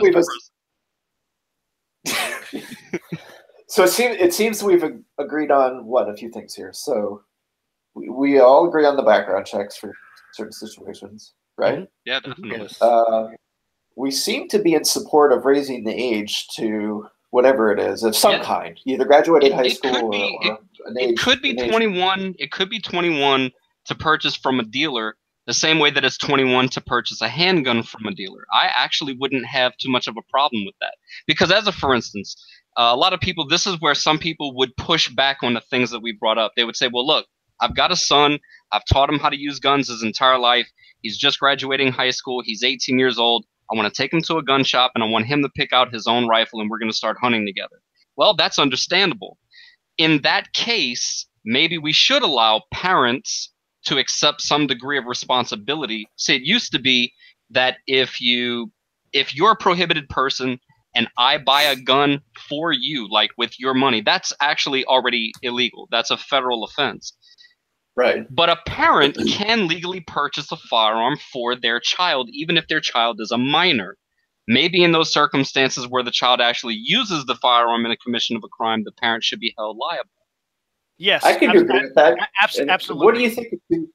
Yeah. So like that seems reasonable, and also like an additional reason I think that could be reasonable is, as far as I know, and maybe I'm wrong on this, but it seems like most mass shootings involve someone with a firearm that the parents were unaware of.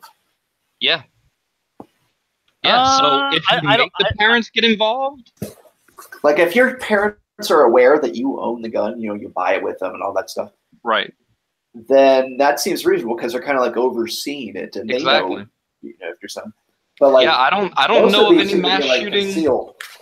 I don't know of any mass shooting where the parents were aware. Like the kid in Adam Lanza that shot up Sandy Hook in Connecticut. Apparently his mother was trying to teach him about guns. Apparently she did take him to the range. It was her AR-15 that he killed her to get. That's a scary scenario because in that case he didn't have a firearm, but he had access to one that allowed him to kill his mother and gain access to another. I don't know how you can legislate. I don't know what controls you can put in place to stop something like that. But I would imagine that, and I'm sure you could run statistical analysis on this to see of the school shooters, how many of them actually own firearms and that the parents were aware of it. Because I'm willing to bet that it's a very low number, if any at all. Yeah, I mean, generally people that go on shooting sprees have not been buying and collecting guns for years. In fact, I'm willing to bet that Stephen Paddock that shot up Las Vegas, I'm willing to bet that he set a record for number of firearms owned and having committed some kind of mass killing, because he certainly had more firearms, but it sounds like from what his brother said, he wasn't really into guns. His brother didn't know anything about it, so it wasn't like he had been going to the range for years and he's always been collecting guns and then just one day snapped.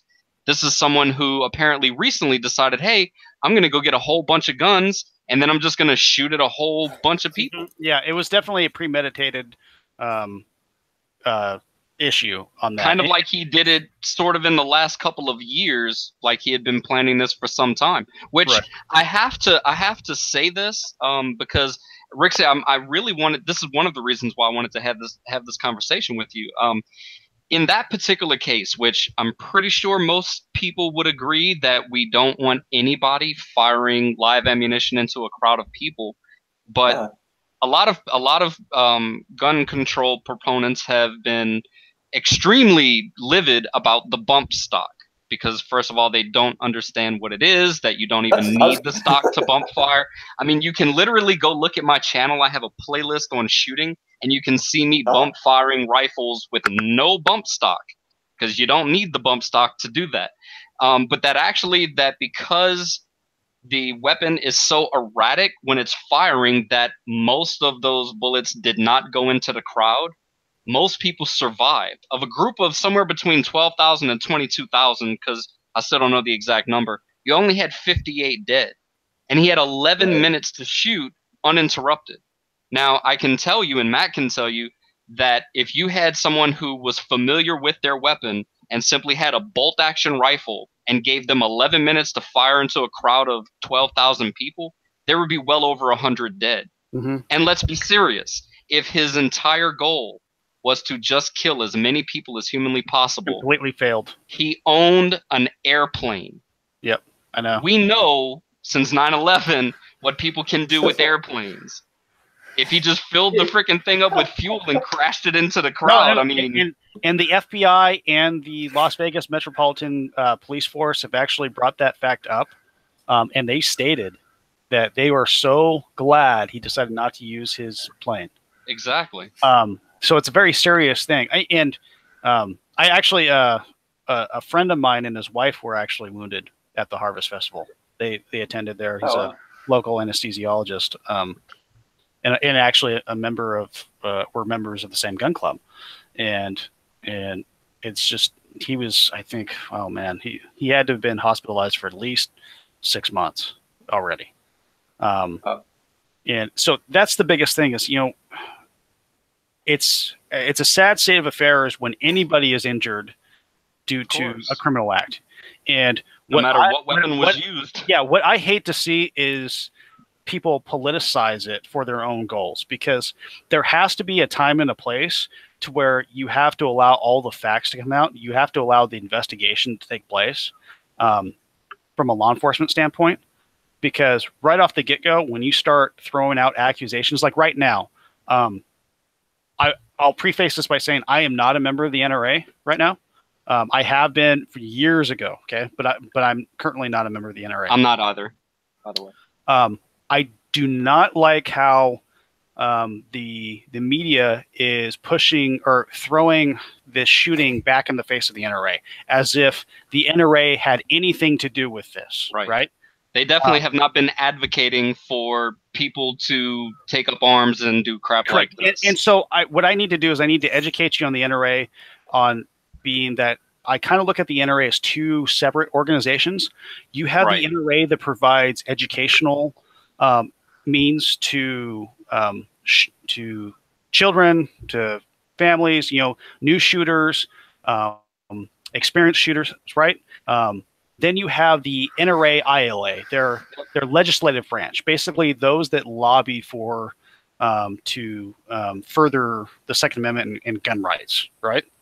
That is the branch that most people think about when you think about the NRA.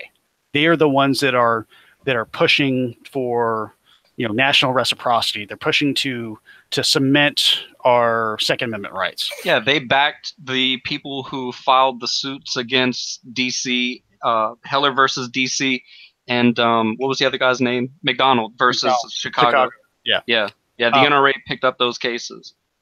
So the ILA. My biggest problem, like I've stated, everything's going to be emotional right after something happens. I get that. I can personally understand that. And there's nothing to stop that from happening. And I'm not saying that we should stop people from being emotional, because that's not the right thing. But as a country, we need to be able to have our politicians and the media stop perpetuating some political agenda or ideology right after something happens. Well, right? look at the New York SAFE Act. Rixie, you may not be aware of this, but in the wake of the Sandy Hook shooting, New York was already pretty restrictive. You could only legally have magazines that hold 10 rounds or less. They decided to pass an act at the state level that made it illegal to load more than 7 rounds of ammunition into a legal 10-round magazine. They effectively made it a crime to lose count.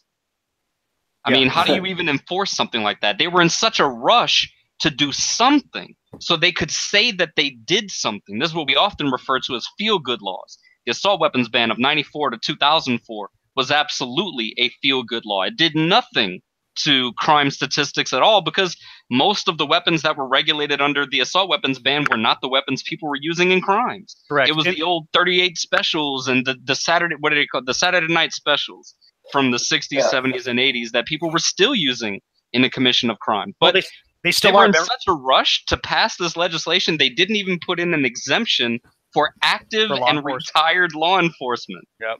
So even the local cops were like, wait a minute, so does that mean I can't put more than 7 rounds in this 15-round Glock mag? Like, what? They're like, oh, sorry. Yeah. And we still see that to this day. This what a great source for statistical data that is not skewed one way or another is the FBI's Uniform Crime Report, the UCR. And I would recommend that people actually utilize it, because it's there for our use. And they break it down very plainly. And from year to year, right now it is, for long guns being utilized in crimes that homicides occur. Now, when I say homicides, this can be justifiable or non-justifiable homicides, okay? Because the UCR does not differentiate between officer-involved shootings, suicides, accidental and or negligent deaths. Could be a hunting accident. Yeah, it's or non-justifiable homicide, i.e., murder, right? Whether it's premeditated or not. So when you look at the numbers, just plainly, right? Only of all the murders that happen that utilize firearms, homicides. Yeah, homicides. 3%. Thanks for correcting me. Actually, homicides. 3% of all of those homicides that occur are long guns. That means 95% plus. I don't want to say 97, but 95% plus are all handguns. Yeah, that's what I was thinking when. So like they always talk because the Bushmaster, whatever they are, 15. Right. They always talk about that, and I'm like, I don't know everything about guns. I'm kind of somewhat new to it, but like, as far as I know, that's a mid-range weapon. That doesn't sound like it would be a good idea to have that for self-defense, like a handgun would be. It depends on the application. Fair? Well, I mean, like, if your target's that far away, I don't know. To me, it sounds like it would not be practical. It would make a lot more sense to have it's interesting about that because I'll bring that up. I'm glad that you brought that up because we never touched on this, but the AR-15 series of firearms of rifles, and they do have AR-15 pistols. Okay, they just don't have stocks on them. They'll have arm braces and other devices. Oh yeah, yeah. The AR-15 series is the most popular firearm in the United States. Right. It is the #1 sporting firearm in the entire country. The reason why it's so popular for women when it comes to self-defense, because with experience to small arms and handguns, there's many handguns where women can't actually manipulate the action, the slide, because the recoil spring is too heavy for them to actually rack the slide in chamber around. My dad's girlfriend has MS, and she struggles with pulling the slide back on a handgun, but wants to carry a handgun for self-defense and didn't used to. Her mother committed suicide with a revolver, and she's been petrified of firearms ever since. But within the last few years, someone that she knows that had a business not far from where her hair design place is was killed with his wife in an armed robbery at their store. So she decided, well, I better start protecting myself too, because I'm defenseless when I'm at the shop all by myself. She had a change of heart due to her survival instinct kicking in. I wanna link that the 2016 FBI crime stat thing that they did. I want to release that to Rixie. Just gonna post that in the side chat. Okay. Unfortunately, it doesn't give a tally at the bottom, but oh yeah, I know this one. You can add the numbers up for yourself, and there was a very interesting article that did go through this and found that approximately 374 people were shot and killed with rifles of any kind, while there were 1,604 people killed with knives or cutting instruments. In fact, that while approximately 374 people were shot and killed with rifles, roughly 656 people were beaten to death with hands, fists, feet, etc. So yeah, between this database, just look at the numbers. It doesn't look like rifles are that big of a deal. It's that we have a school shooting, and it's like, oh my God, look at this. This is in the news. That's all everybody is thinking about. But if you do just look at the raw numbers, more people die from falls. I don't even remember what the stats are. It's like 50-something thousand. This was for 2012. 50-something thousand people a year die just from falling. I mean, that's more than car crashes. I wouldn't go that direction. Like, I wouldn't go outside of human on human sort of violence, because things like car crashes and falling, like, they don't involve the same kind of agency. No, that's understandable. But if the argument is we have to save, look, this many people a year are dying and we can prevent it, can we? Because we can't prevent 500,000 people a year from dying from heart disease. Right. That is a good argument, because it gets brought up a lot in the media, and they do throw that out there. That's the only reason I say that. Rixie, you're 100% right that where agency is involved, that's where our focus should be, because it's hard to regulate Mother Nature, let's say. Yeah. Well, and that's why I always kind of laugh when I hear the classic, guns don't kill people, people kill people. And it's like, do you honestly think that I or whoever's making the argument thinks that inanimate objects like the gun has agency. Some people actually do. Oh yeah, Some absolutely. people actually do. Like the gun You- itself No, decides see, to Rixie, look, the whole reason I'm willing to have this conversation with you is because I know that it's going to be a conversation. Because right.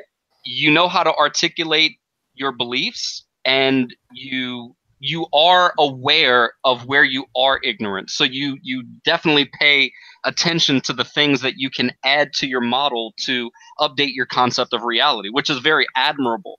The thing is that most of us aren't dealing with those kind of people. We're dealing with irrational people that think that magazines can't be reused, so they go to the federal level and try to legislate a magazine ban because they think, well, then once they're all used up, then they can't be used anymore. So I'm glad you brought that up, Yeah. magazine. Okay, so Hold on, real quick. I just wanted to say thank you, but so like already, just the education that you guys have provided me when we first started off about how they work and why different classifications matter and that stuff. Like that's already kind of swaying my mind on how we can do something about this. We have to be fair. We have to remember that the 30-something% of the population that own firearms are also American citizens. And if you can work with them, then you will have something. You'll have the moral high ground because you are actually trying to have a positive effect. But you'll also not be throwing the other third of the population under the bus to do so. Right. It doesn't have to be politically charged, but people use it as a way. They use it almost as a springboard to stir up emotion so that they can. I mean, the NRA did it for years. I hated the NRA for years because when my dad was a member, they would send leaflets in the mail all the time. They're going to pass this law. They're going to pass that law. And it was like, what the hell do you want us to do about it? You know, right. I mean, they were basically just pandering for money. And I hated that. But and it happens all the time because it happened with the bump stock and all that stuff. Now I'll say this: I would never own a bump stock. Okay, no, I wouldn't either. I think it is such a gimmicky device. Yep. Okay, it's a range toy. Yeah, it's a range toy, and the reason for that, from a practicality standpoint, someone that is into competitive shooting or into precision firearms or they're not going to use that. They're not. All it does is waste ammunition. And when, it does. As a gun owner, it's kind of funny, but when you see people utilizing it, you know what you see? Cha-ching, cha-ching, cha-ching, cha-ching. Exactly. All that cash going out the window. Most people don't know how much ammunition costs right now, where most ammunition is about $1 a round. When I first was hearing that, like when it was making the rounds, like, oh, it's the bump stocks, let's ban the bump stocks. It's like, so I went and looked and tried to learn what it was, and it struck me as rather stupid. Like it seemed like a distraction. So the issue surrounding it, though, that becomes a very serious conversation, is that now you have the president instructing the Department of Justice, Attorney General Sessions to ban it, right? Yeah. Right. Even though it doesn't really do anything. It doesn't do anything. But the thing is, though, it's not them banning the bump stock. I personally don't have a care if you decide to buy one or not. Like, it doesn't affect me. But how they word the new regulations or legislations they plan to implement. Right now, the current verbiage used actually rate of fire. Yeah, increasing rate of fire. Yep. What's it called? Aftermarket accessories. Yep. That would include competition triggers that are not fully automatic. I mean, it would a lot of accessories that are used to actually make a firearm even safer for certain people to actually utilize. Because what a lot of people don't understand is, let's say from a self-defense standpoint, okay, you have an individual or you have a firearm that has a 7-pound trigger, okay? It's a very hard, non-crisp trigger. And what happens is when you're forced to utilize that, okay, you jerk the trigger and you automatically see that your sights that you have lined up, you're actually jerking the trigger, which is moving your sights and your firearm off target. Mag, do you happen to know? That's what I was going to ask you guys. Sorry. That's okay. That's what I was going to ask you guys, since you know a lot more than I do and have more experience with firearms than I do. When we were talking about the bump stock, the other thing I sort of gleaned from it, other than it seemed gimmicky, and actually partially why I thought it was gimmicky, was it seemed to me like it was going to increase your inaccuracy level. Like it just created. Absolutely, yeah. It does. The whole gun jumps around. It's not like a machine gun. And for a machine gun, for a machine gun, you're holding the gun still, and the internal mechanism is moving. In the case of the bump stock, the whole outer gun becomes the mechanism that moves back and forth. There was a guy. That's what I was like. I was looking at a video of someone using one, and I'm like, it's throwing it all over the place. Yeah. How does that even like that? Just it's incredibly inaccurate. Actually, at our gun range, we do not allow bump stock gimmicky style, accessories. Probably don't even allow bump fire, huh? No, we don't allow bump fire because, for one thing, we have designated length ranges. Okay, and there's a berm or backstop, right? Yeah. The problem is it is a liability if you do not know where your rounds are being placed, right? So if I'm just bump firing and these rounds are going all over the place, where they're not impacting the backstop, they're going over the backstop. Exactly. And so that's putting other people in danger. Right. And it's the same way as, we can talk about like law enforcement officers and people that have concealed carry permits when they have to stop a threat. And when I say threat, that's why when they have to shoot it, my job is not to shoot a person. It's to stop a threat. Exactly. Right? I tried to explain that to David. David and I were talking about exactly that, a self-defense situation. Right. I'm not intending to kill a person, okay? But that is something that may happen because of that action. That's secondary. Right. That's not the goal. No.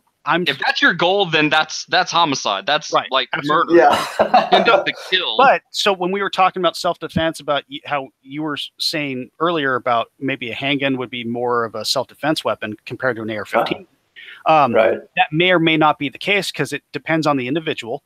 The one thing I will say about, let's say, the AR-15 that shoots 223 or 5.56 NATO is that it does have much higher velocities than handgun cartridges. Okay, and the issue around that is you have over penetration, and that's what we don't want when, from a self-defense standpoint, is that when I want to stop a threat, I want to be able to stop the threat without having over penetration. I don't want to injure anyone else. Right? They actually make these what's known as the Glazer safety slug, and it's a very, very thin jacketed hollow point that has a usually it's some kind of a rubber tip. And inside is compressed particles of lead. So it's not all melted down, and that's by design, so that when the bullet impacts a target, even if you hit them in the hand or the wrist or the shoulder, there's all of the projectile breaks up inside that target so that it doesn't go through and then go through a wall and then kill the neighbor and then kill the neighbor's dog and so on, like some cartridges are capable of doing. Right. So over the last 25 years, we've actually had a technological renaissance, if you would say, when it comes to projectile bullet design. Yeah, absolutely. Because now we're in a position to where we have the technology to develop these projectiles to limit liability if they are being used in a defensive manner. And when I say defensive manner, I do mean through law enforcement and through just defensive firearms ownership, self-defense. So, which is a good thing.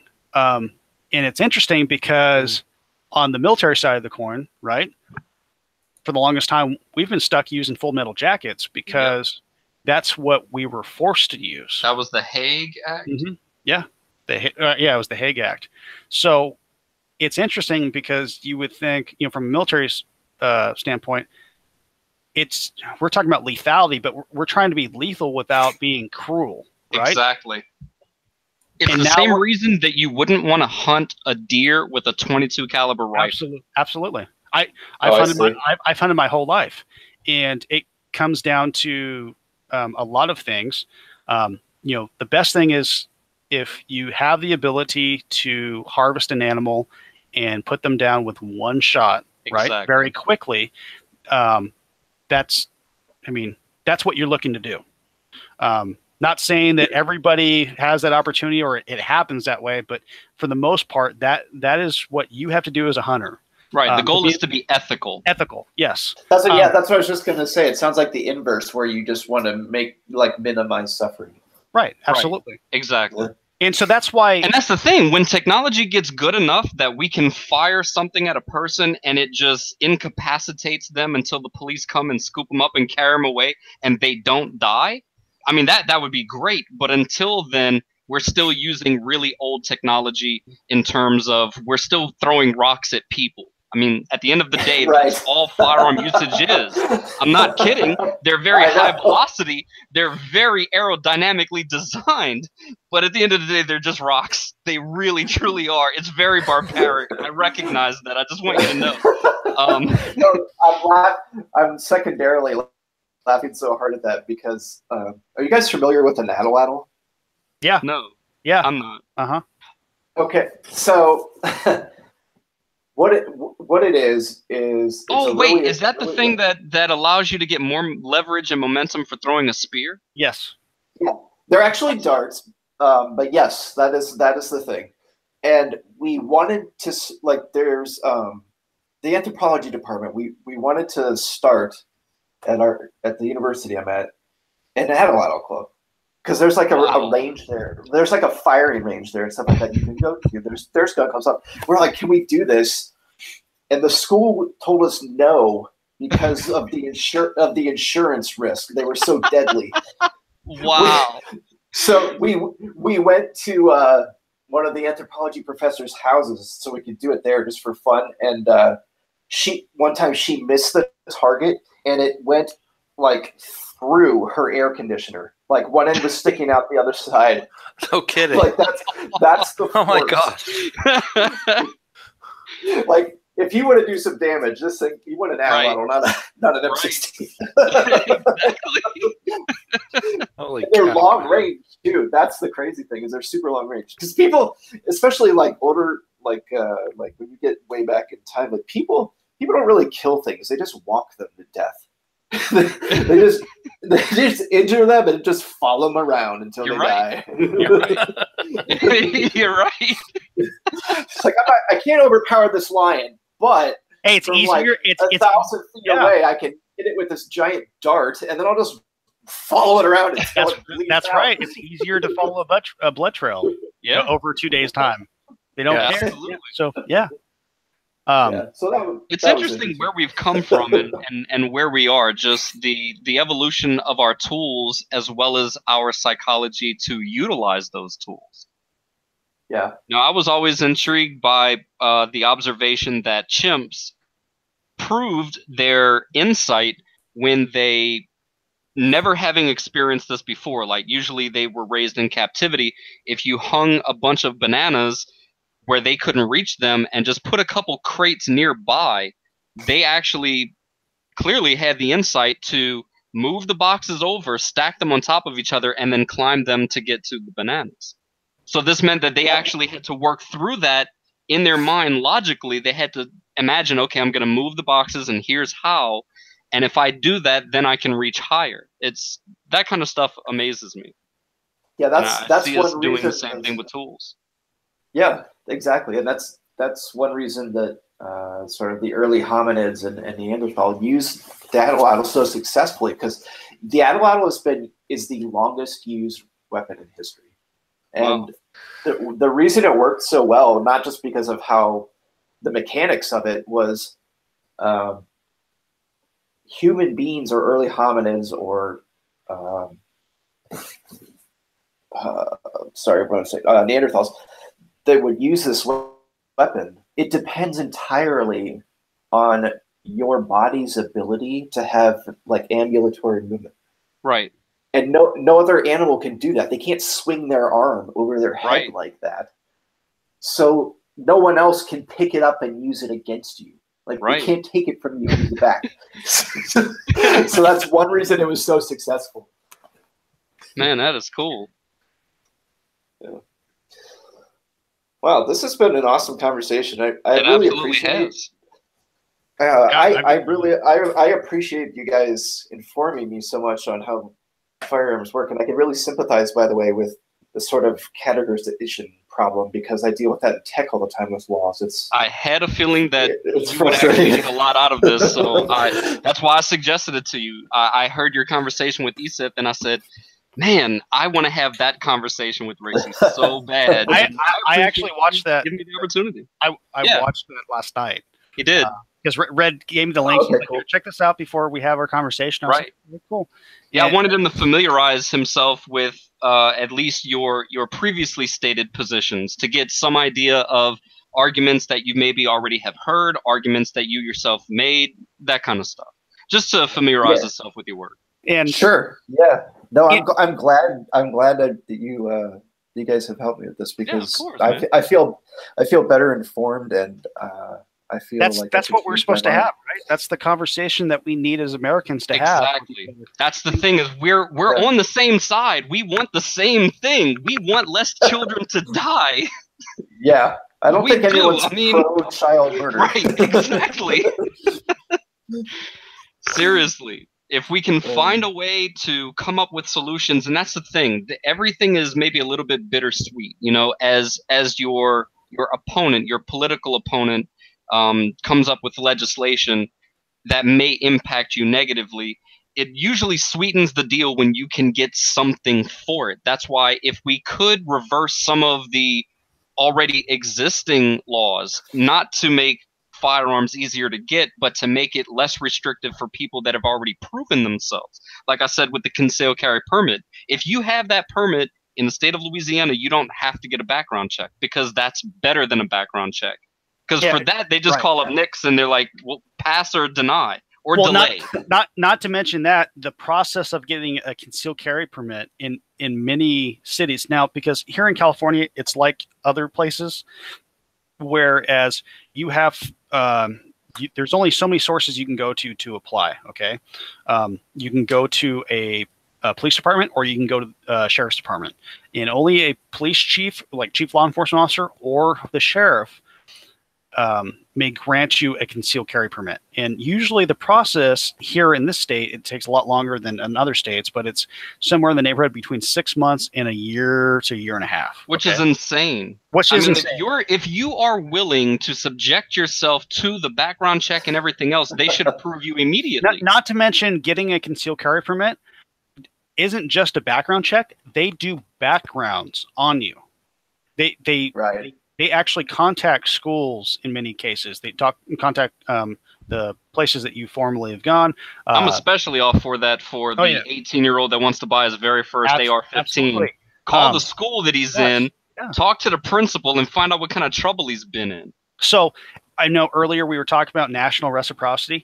I personally think that concealed carry permits are a good thing. You'll talk to the majority of law enforcement officers out there, and because we talk about response times being so great now, you know, Right. in San Diego, for a very serious emergency, 911, let's say there's, you know, somebody's breaking your house or somebody's being attacked.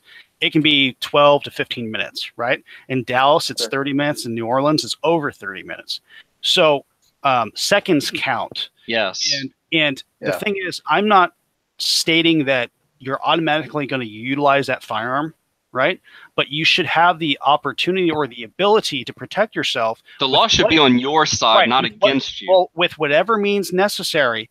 But you have to understand that I personally believe that there should be a federal training bureau, okay, that puts out this educational program that all 50 states had to adhere to. So the benefit of this is if somebody comes from New York or Louisiana or Washington to California and vice versa, we're all trained the same way. We're on the same Yeah. training program. Okay. Absolutely. And that's not the case right now. Not saying that, not saying if Red decided to come over here to California, he wouldn't, the training that he received in New Orleans or in Louisiana wouldn't be up to par, because it would be. But it's better because there'd be a stopgap. We would say that this person was trained within this manner, right, and met all the points that he was supposed to meet, and we're good to go. So that's for concealed carry, which is I personally think it's a good thing. And Well, what you'll find is that generally people that have concealed permits also commit less other crimes, Absolutely, like moving violations or DUIs, because again, they've already made the conscious effort to protect themselves. So they're already taking a stance and saying, I refuse to be a victim. You know, I read this quote online some time ago, and I think this paints a very accurate picture of what most gun owners are fighting against in terms of political rhetoric. The quote is something like this. It's paraphrased because I actually had to write it down. Actually, that's not it. Hang on. I set this aside. I actually took notes when I listened to your stream with Iseth. I didn't get to most of them, but I did take notes on things that if we ever had a chance to have a conversation about. But this is the quote, and this is just some unknown person online, but I think it sums it up pretty good. It is the fundamental belief of those who advocate for gun control that a beaten, raped, dead woman in an alley is morally superior to a live one explaining how she fended off her attacker with a firearm. Mm-hmm. Yeah, like it's better to be a dead victim because then you have the moral high ground. Right. Because there was, who was it? It was, oh man, I can't forget. I can't remember who it was, but it was some political figure here in the U.S. I don't know if he was congressman or senator. They made a comment that women, if they were being raped, that they should urinate on themselves to stop the attacker. Yes, I heard something like that. Yeah, it's as dumb.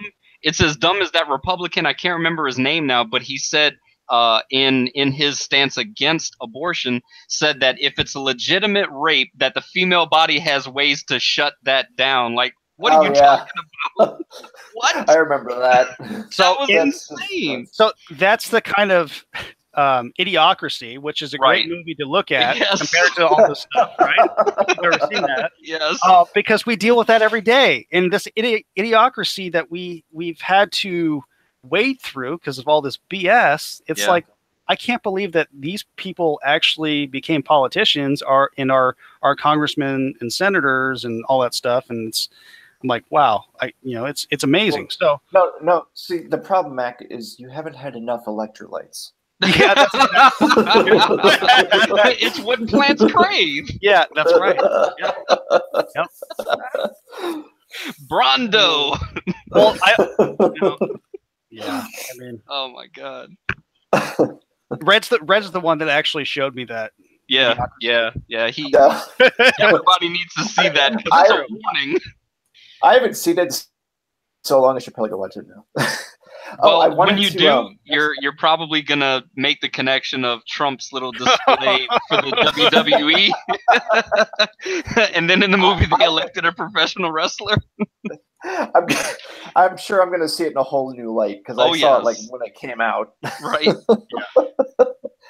Oh man. Okay, so I was trying to remember two things to tell you guys. I thought you might be interested. I'm trying to remember though. Oh man. Okay, so one was the Atlatl. What was the other one?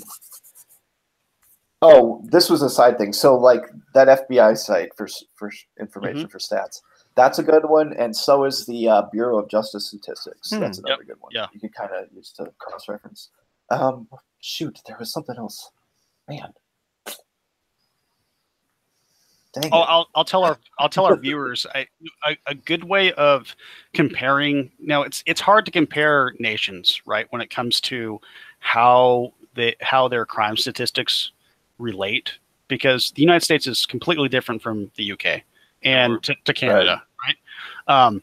But they have to remember, if you are going to compare the data, you have to look at how many firearms, crimes are per capita, right?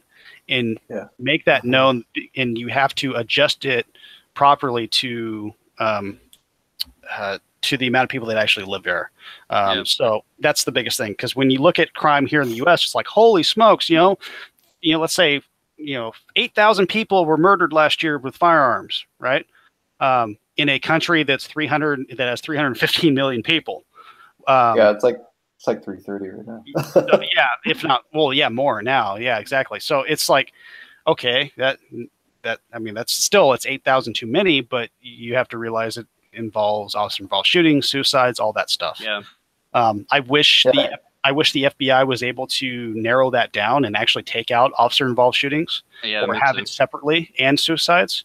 Yeah, a lot of time when it's reported by usually the anti-gunners, they tend to lump in, which I don't understand why, officer-involved shootings. I mean, they're trying to make a case for why we should take guns away from the civilians. They've said nothing about disarming the police, so I don't really understand. It seems dishonest. So I'm wondering if, because it was kind of hard to navigate to, but I remember looking at the FBI database for gun violence before, and some of the breakdowns were very specific, like types of crime, like the relationship between the offender and the victim. So like it was different. It would be like family member, stranger. Right. So I'd be surprised if maybe it was just hard to find, or I don't know. It'd be weird if they didn't have it. No, it is. It's difficult sometimes to go through the UCR, because I noticed that there was a table that they lumped it together. I think it was from 2010 to 2015. They like to do blocks, for other statistics, which is fine with me because it's nice to be able to compare the year before and vice versa. But yes, it is difficult to navigate. Yeah. On that note, you know what? Rexy, since you do look at statistical data like this, usually even both sides will publicly agree that we are in a declination of crime. But I just looked at the stats for 2015 to 17, and I actually see an increase in murders per year. Is that anything that you're familiar with? Do you notice an upward trend in homicide? No. So Okay. what's going on there is it's too short of a time frame that you're looking at. So like if you were to span back, say the last decade. Right. That's the thing is I don't have access to the stats from 95 and before. Yeah. So it's a little bit of a spike, but like when you look at a longer term time period, right, the trend is definitely down. Well, that's great.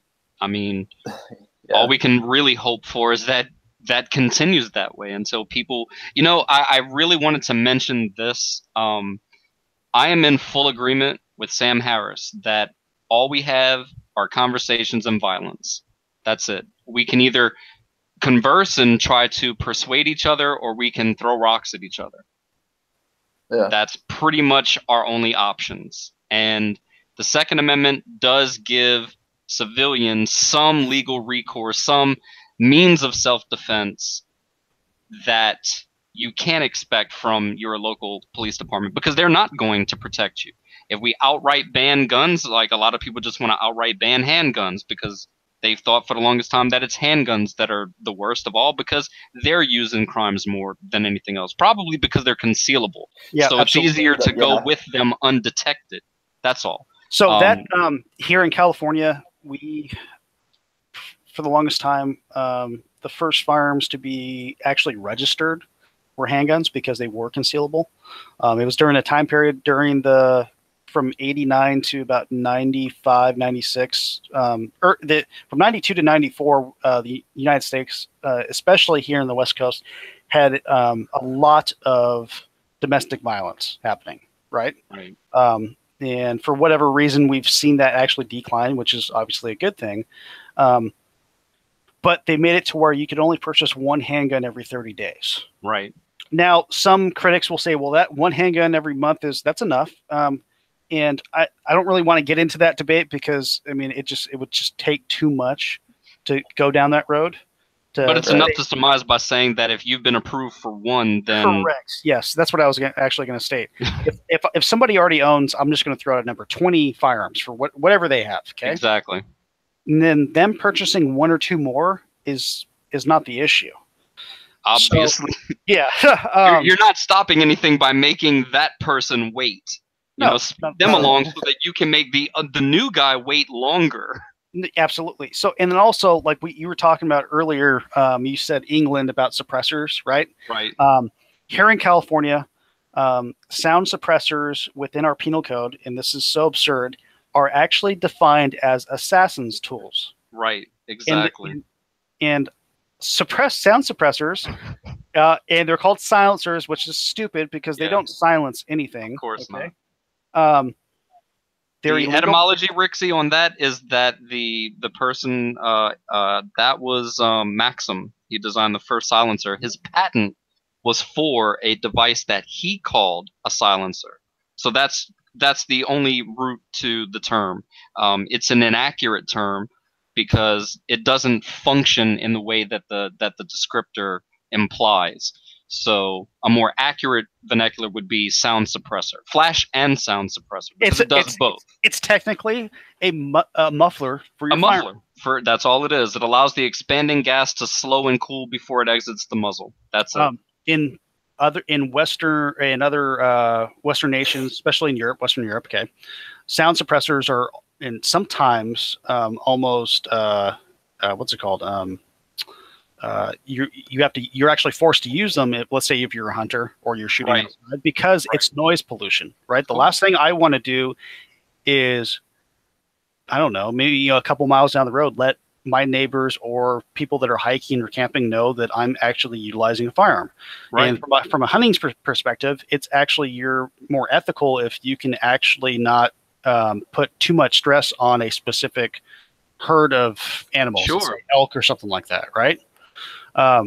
So if there was a way for us to deregulate sound suppressors from the National Firearms Act, from the NFA. Because at the end of the day, a person can improvise their own suppressor. So if they're going to commit a crime, like let's say an assassination, which is why I think it's hilarious that California would refer to it as an assassination tool, because assassination is already illegal. When a majority of the law enforcement departments here utilize them in their patrol cars. Of course. So with their patrol rifles, they have an assassin's tool affixed to it. No, in reality, it's so that you can maintain communication while shooting. Right. That's it. It's so you don't blow out your hearing. So there's still loud. There's certain items that we would probably agree, if we actually got down to the nitty gritty and had a good conversation, that could be not completely deregulated, but deregulated enough to where if you already own firearms, and you go through maybe another step just to make sure that you could make them transferable the way that firearms are through a dealer with the filling out of a 4473, run a background check. I mean, we're not saying that, you know, everybody should have them. I mean, here's the thing is that you'll find that most pro-gun people don't actually want everyone to have a gun, because that does mean that even the threats will be armed. But we do have the self-awareness to recognize that the people who do mean us to do us harm, if they really want to do us harm, will pursue whatever avenue they have to for whatever tools they can utilize to harm us, whether it's a car, whatever. Yeah. But what I'm thinking is from the perspective of limiting our exposure, because the last thing I want to do as a firearms owner is make somebody else feel uncomfortable because I'm utilizing my firearm. So if there's a way that we can limit our noise pollution or our exposure, I think that would go a long ways to helping an issue, right? Because there's been plenty of cases where people go to shooting ranges and designated shooting ranges that are in, let's say, National Forest or Bureau Land Management, and they call the cops. If you got a bunch of kids out there flying kites, you don't want to hear a whole bunch of gunfire at the same time. So there's that. Makes some people uneasy. I'm just saying that there's other societies, you know, especially in Western Europe, that force you to utilize that stuff because of, you know, noise pollution and for your own hearing safety. Right. That's one of the reasons. My main home defense weapon is a Glock 19 with the sound suppressor on it, because I make music, and if I blow out my hearing in an effort to save my life, then what the hell am I going to be alive for? You know, life would be miserable. You know, and why should I have to go through that for the rest of my life just because I wanted to stay alive a little bit longer, just because I didn't want to die? You know, my father, he had a couple of careers, but he owned he was an arborist, tree trimmer, right? He owned his own tree company. And listen, if you didn't have good ear protection, ear pro, chainsaws, the tinnitus that he has is horrible. I raced motocross as a kid. Okay. Trust me, 2 strokes are very loud, especially when you have 38 or 39 other bikes on the line. And so it's one of those things. It's like, man, if I could have had a better silencer, because that's what they call it on motocross bikes, they're silencers. I wish they would have came out with them back then. So A lot of people have actually made the argument, you usually hear it from officers, that OSHA should require that law enforcement use sound suppressors because it is putting their hearing at risk. You know, I mean, Absolutely, they're yeah. carrying a firearm on duty all day long, and if they have to discharge it, I mean, they can't walk around with earplugs in. That's impractical. They're not going to hear the threat. no, it's it's the same way as someone driving with earbuds in. It's illegal. Exactly. Yeah. In most, Okay, I thought of it. Okay. Oh, and quick side note, just so etymology with silencer. I'm assuming it's kind of an unnecessary verbing of the word silence. So Yeah. I know some ancient Latin. It comes from solere, but that's a verb. Huh. So it's like a command, like you're telling Silent. someone to be Right. be quiet. Yeah. So maybe that's why you decided to name that. I don't know, but you were talking about. Let's see. It had to do with. Crap! If I lost it again, I'd be so pissed. We'll keep talking until you figure it out. Thought again. about it. You thought about it when we were talking about OSHA. Oh, I got it. So it's a technology called ShotSpotter. You guys familiar with this? Yep. Mhm. Yes. To me, that's amazing. They've had a lot of success with that. Yep. I just Yeah, didn't, actually, if you know the U.S. military, specifically the Army, had been utilizing it, and it was amazing because they used it on command vehicles and communication vehicles, being able to actually find out where they are taking fire from.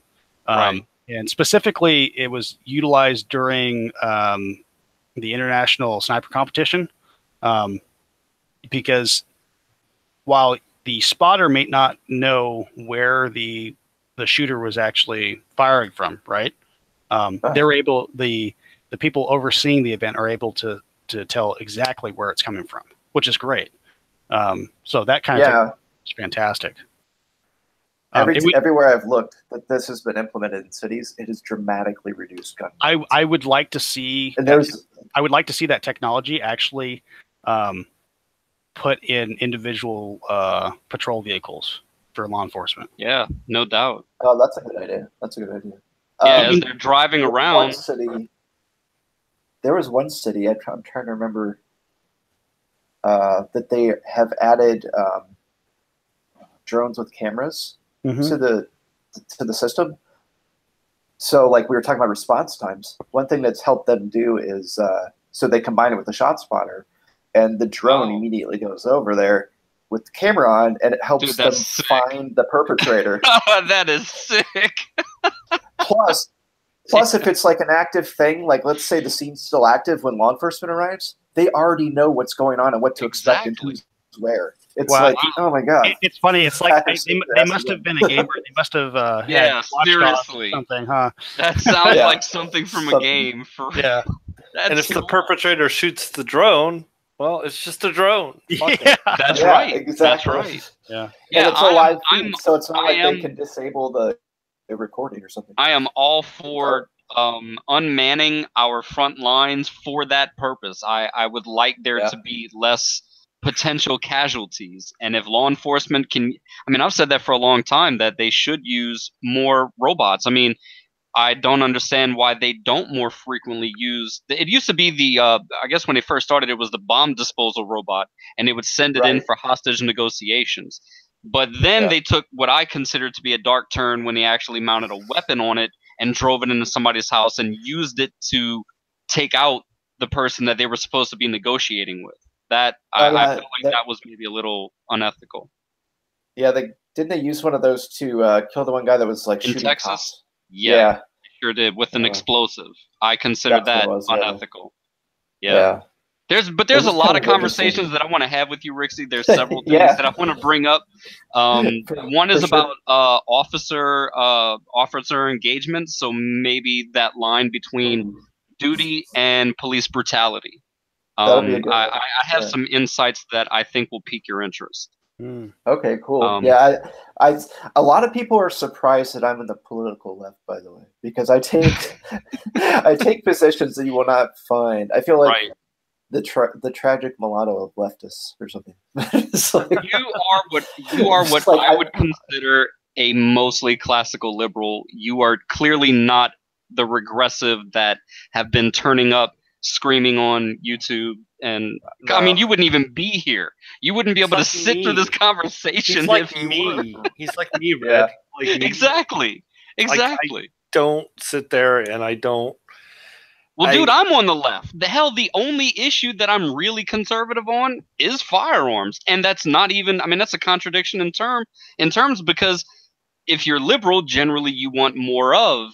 If you're conservative, you want less of. And I don't want less guns. I want more guns, at least for myself. It's funny because we've both had this conversation. I mean, I consider Red my brother, and I'm physically conservative, but I'm socially liberal. Exactly. Him and I both took a political compass test. We're both on the left. Well, I'm on the left. So more of like a libertarian. libertarian. Yeah, absolutely right. More libertarian. Yeah. Like mine is literally. I don't know if you've seen my. Yeah, I did. Yeah, I'm halfway between your dot and the center line. Yeah, that's right where I am on the left. Almost towards the bottom, but I'm a dirty centrist.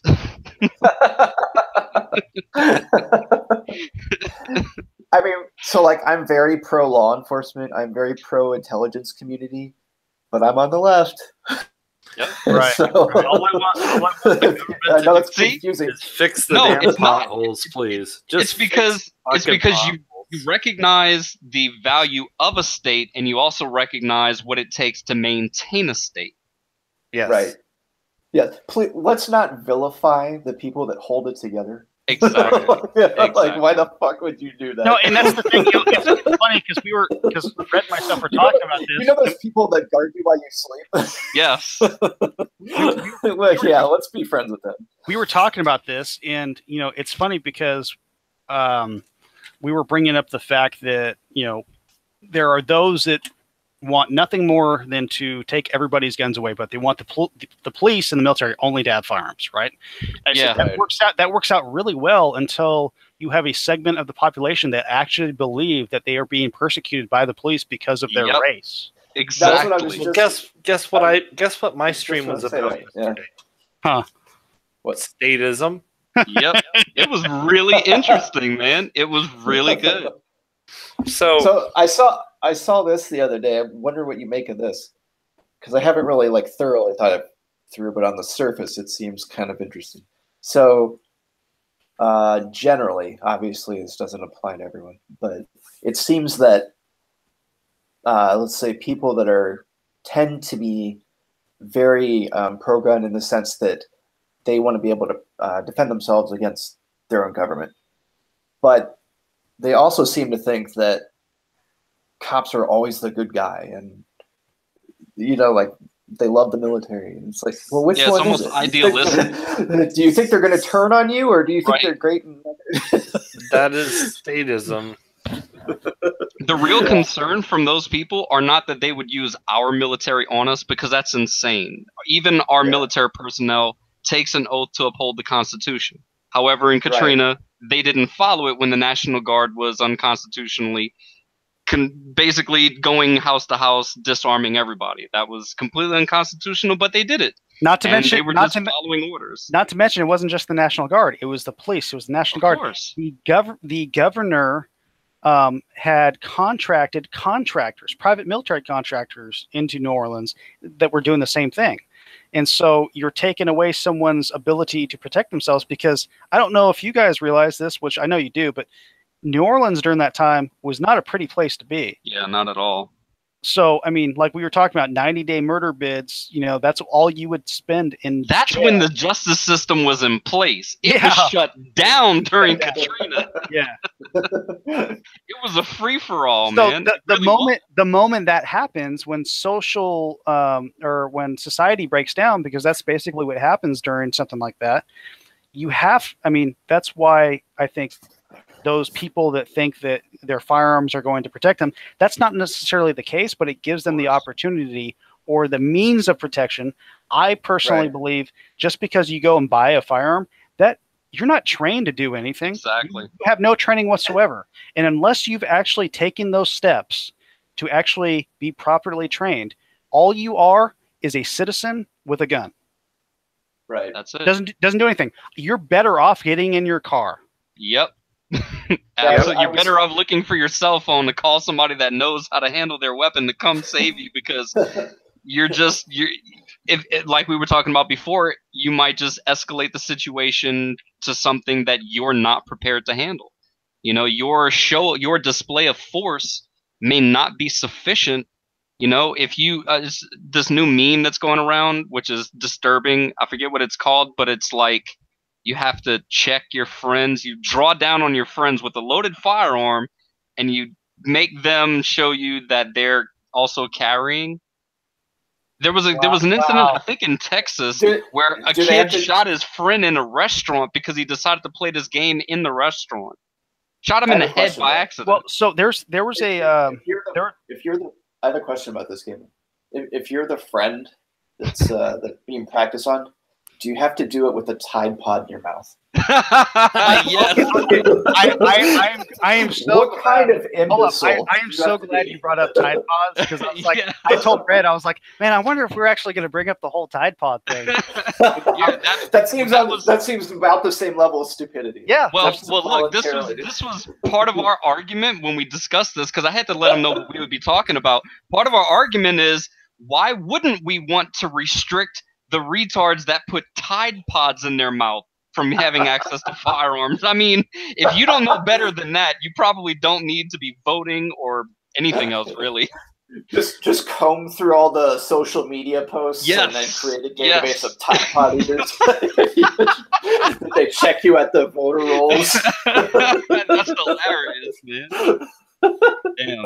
Well, Rixie, I got to take off in a little bit. I got to do another stream with our fellow friend Soundly. He took some drone footage today to help. This is for the flat Earth debate, if you can even call it that. So I got to go help him out. That's at 5:30 my time. But I have really, really, really enjoyed this conversation. I greatly appreciate the invitation to have this conversation with you, because I had a really good idea of the kind of conversation that it would be. You know, we're not trying to dictate anything here. I mean, look, we're just as ignorant as anybody else is about some other plethora of fields, but this is the one field where this is where our knowledge centers on. So we, you know, can speak with a little bit of authority. At least we can point you to resources, and we can cite citations and say, hey, you can go look at this, you can go look at that. You know, everything that other than anything anecdotal, I can provide citations for everything, for the National Firearms Act, GCA, Assault Weapons Ban of '94, if you want to look it up and see what it covered, what it didn't, what effect it had on crime.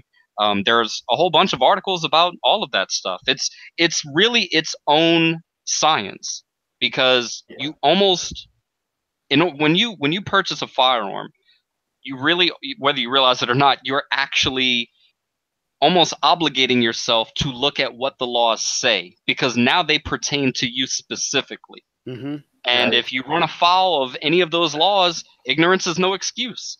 So you better have enough. Bring up the ignorance is no excuse bit. Exactly. So you better be as informed as you possibly can be, because you are your own best defense. Just don't represent yourself, because then you have your fool as a client. Please don't. Get the best lawyer your money can buy. Exactly. Shapiro, where are you at? And that I want to let me say that real quick. Let's be clear. I'm pretty sure I can speak for Mac on this too. The last thing that we ever want to do is to actually use our firearms to shoot another human being. Absolutely. Not only because we understand what's involved criminally, legally, and civilly, but because you got to live with that for the rest of your life. It sucks to take someone's life. It really does. I know a law enforcement officer that had to, and we've had that conversation, and it's so I totally get it. Yeah, I tell people a lot, because we have these conversations, and I have plenty of friends that are on the left, and I'm talking about the far left, you know, where they get so irritated that they won't even talk to me, kind of deal, right? And I'm not even bringing up a political. I'm like, the thing is, when people assume that you're a firearms owner, oh, you're a Republican or you're an NRA member. I'm like, no, I'm not. I've never been a member of the Republican Party, and I have been a former member of the NRA, but that was, years ago. Yeah. But the thing is, that's the last thing that you want to do, as a firearms owner, is utilize that firearm. Yeah, you open yourself up to so much, I mean, even if it's a justifiable shooting, you can still be sued in civil court. The family can come after you. You can lose everything you own just defending yourself in court. It's the one point I do want to make clear, because I think we do have this issue, especially here in California and places like New York, where there are, I mean, we have some of the most stringent gun control in the nation, right? There's a good majority of the population that they are completely well within their means of utilizing their firearm in a self-defense manner, right? But because they were afraid of the civil consequences that follow, they don't utilize it, and then they become victims, and that's what's really sad. Because if I have an opportunity to stop a threat, like if we were all in the same room and a threat presented itself, I'm going to deal with the threat and make sure that you guys are safe before dealing with the civil consequences that come afterwards. And that's all secondary. Yeah, that comes through education, right? And that's the problem with parts of our society, because we are so indoctrinized with, you can't do this because it's against the law, or you're going to get sued, or this and that. It's like, listen, there are more important issues at hand, just like the shooting that we were talking about. And I have to throw in that in addition to any training that we were to give to new gun owners, that shoot, don't shoot scenarios are much more important than any other training you can possibly get. When to utilize your firearm and when not to is critical, absolutely critical, because some people think that's your go-to no matter what happens, and that just leads to a lot of unnecessary bloodshed. And we see that today in law enforcement, officer-involved shootings. And what you should be able to say, and Red and I had this discussion, what you should be able to say after the fact, when asked, why did you shoot him? Isn't because, I was trying to shoot him to harm him, not to kill him. It should be, I was trying to stop it. Exactly. Yeah. That's it. You're only trying to mitigate force. You're trying to, escalate or de-escalate their force. Yep. And sometimes displaying the firearm is enough. Sometimes you can simply hold the person at gunpoint and call the police. But I got to take off, guys. I've really enjoyed this chat so much. Rixie, I sent you a link to a really short YouTube video that the BBC did. It's very fascinating. I'd really like you to give it a look. In it, they show a man from Colorado who owns several AR-15 type weapons, and the reporter asks him, like, well, why would you need something like this? You look like you're out in the middle of nowhere. Who would come up here to harm you? Well, you might be right, but the police response time is 30 minutes. So yeah. Yeah, I'll check that out. No, thank you all. I got a lot from this, and this is the kind of discussion that I like to have. So, like, on my Twitter bio, it says tweet is not equal to debate. Yes. That seems to be what everyone wants to do. I hate that. I hate it too. Agreed. So this was that's great. why I told Mac this was not a debate. This was strictly a conversation. We're not going to be arguing, really. That's the only way I was going to come on. I'll be honest, because the last thing I want to do is get into a political debate, because I hate politics. Yeah, I do too. Yeah. I do too. It doesn't do anybody any good, because you're just arguing this side's facts, these guys' facts. It's like whatever. I don't have cable for a reason, because I don't want to watch Fox News or CNN. Yeah. Right. It's like my approach to not just this topic, but anything, especially when I discuss it on a stream, is I want to understand and analyze, and then wherever that leads, that's what I want to take as a position. I don't start off with sort of like, I'd like to take this position. Okay, how can I defend it? Right. And so that's why I like civil discourse with people that that I may not necessarily agree with. You know, and I gain things from it. So like today, I gained a lot from you guys. I'm changing my mind on a lot of things that wouldn't have happened if I were trying to like argue with you or Absolutely. something like that. So I thank all three of you, and thank you, Red, for setting this up. You let us know when you want to form the National Addle Association. Yeah. I will do it. I am fully on board. Absolutely. All right, guys. All right, everyone that joined us, thank you. And anytime you guys want to talk, I'm all for it. Absolutely. Very much appreciated. All right. Have a good one. Sure. Yeah, you too. Later.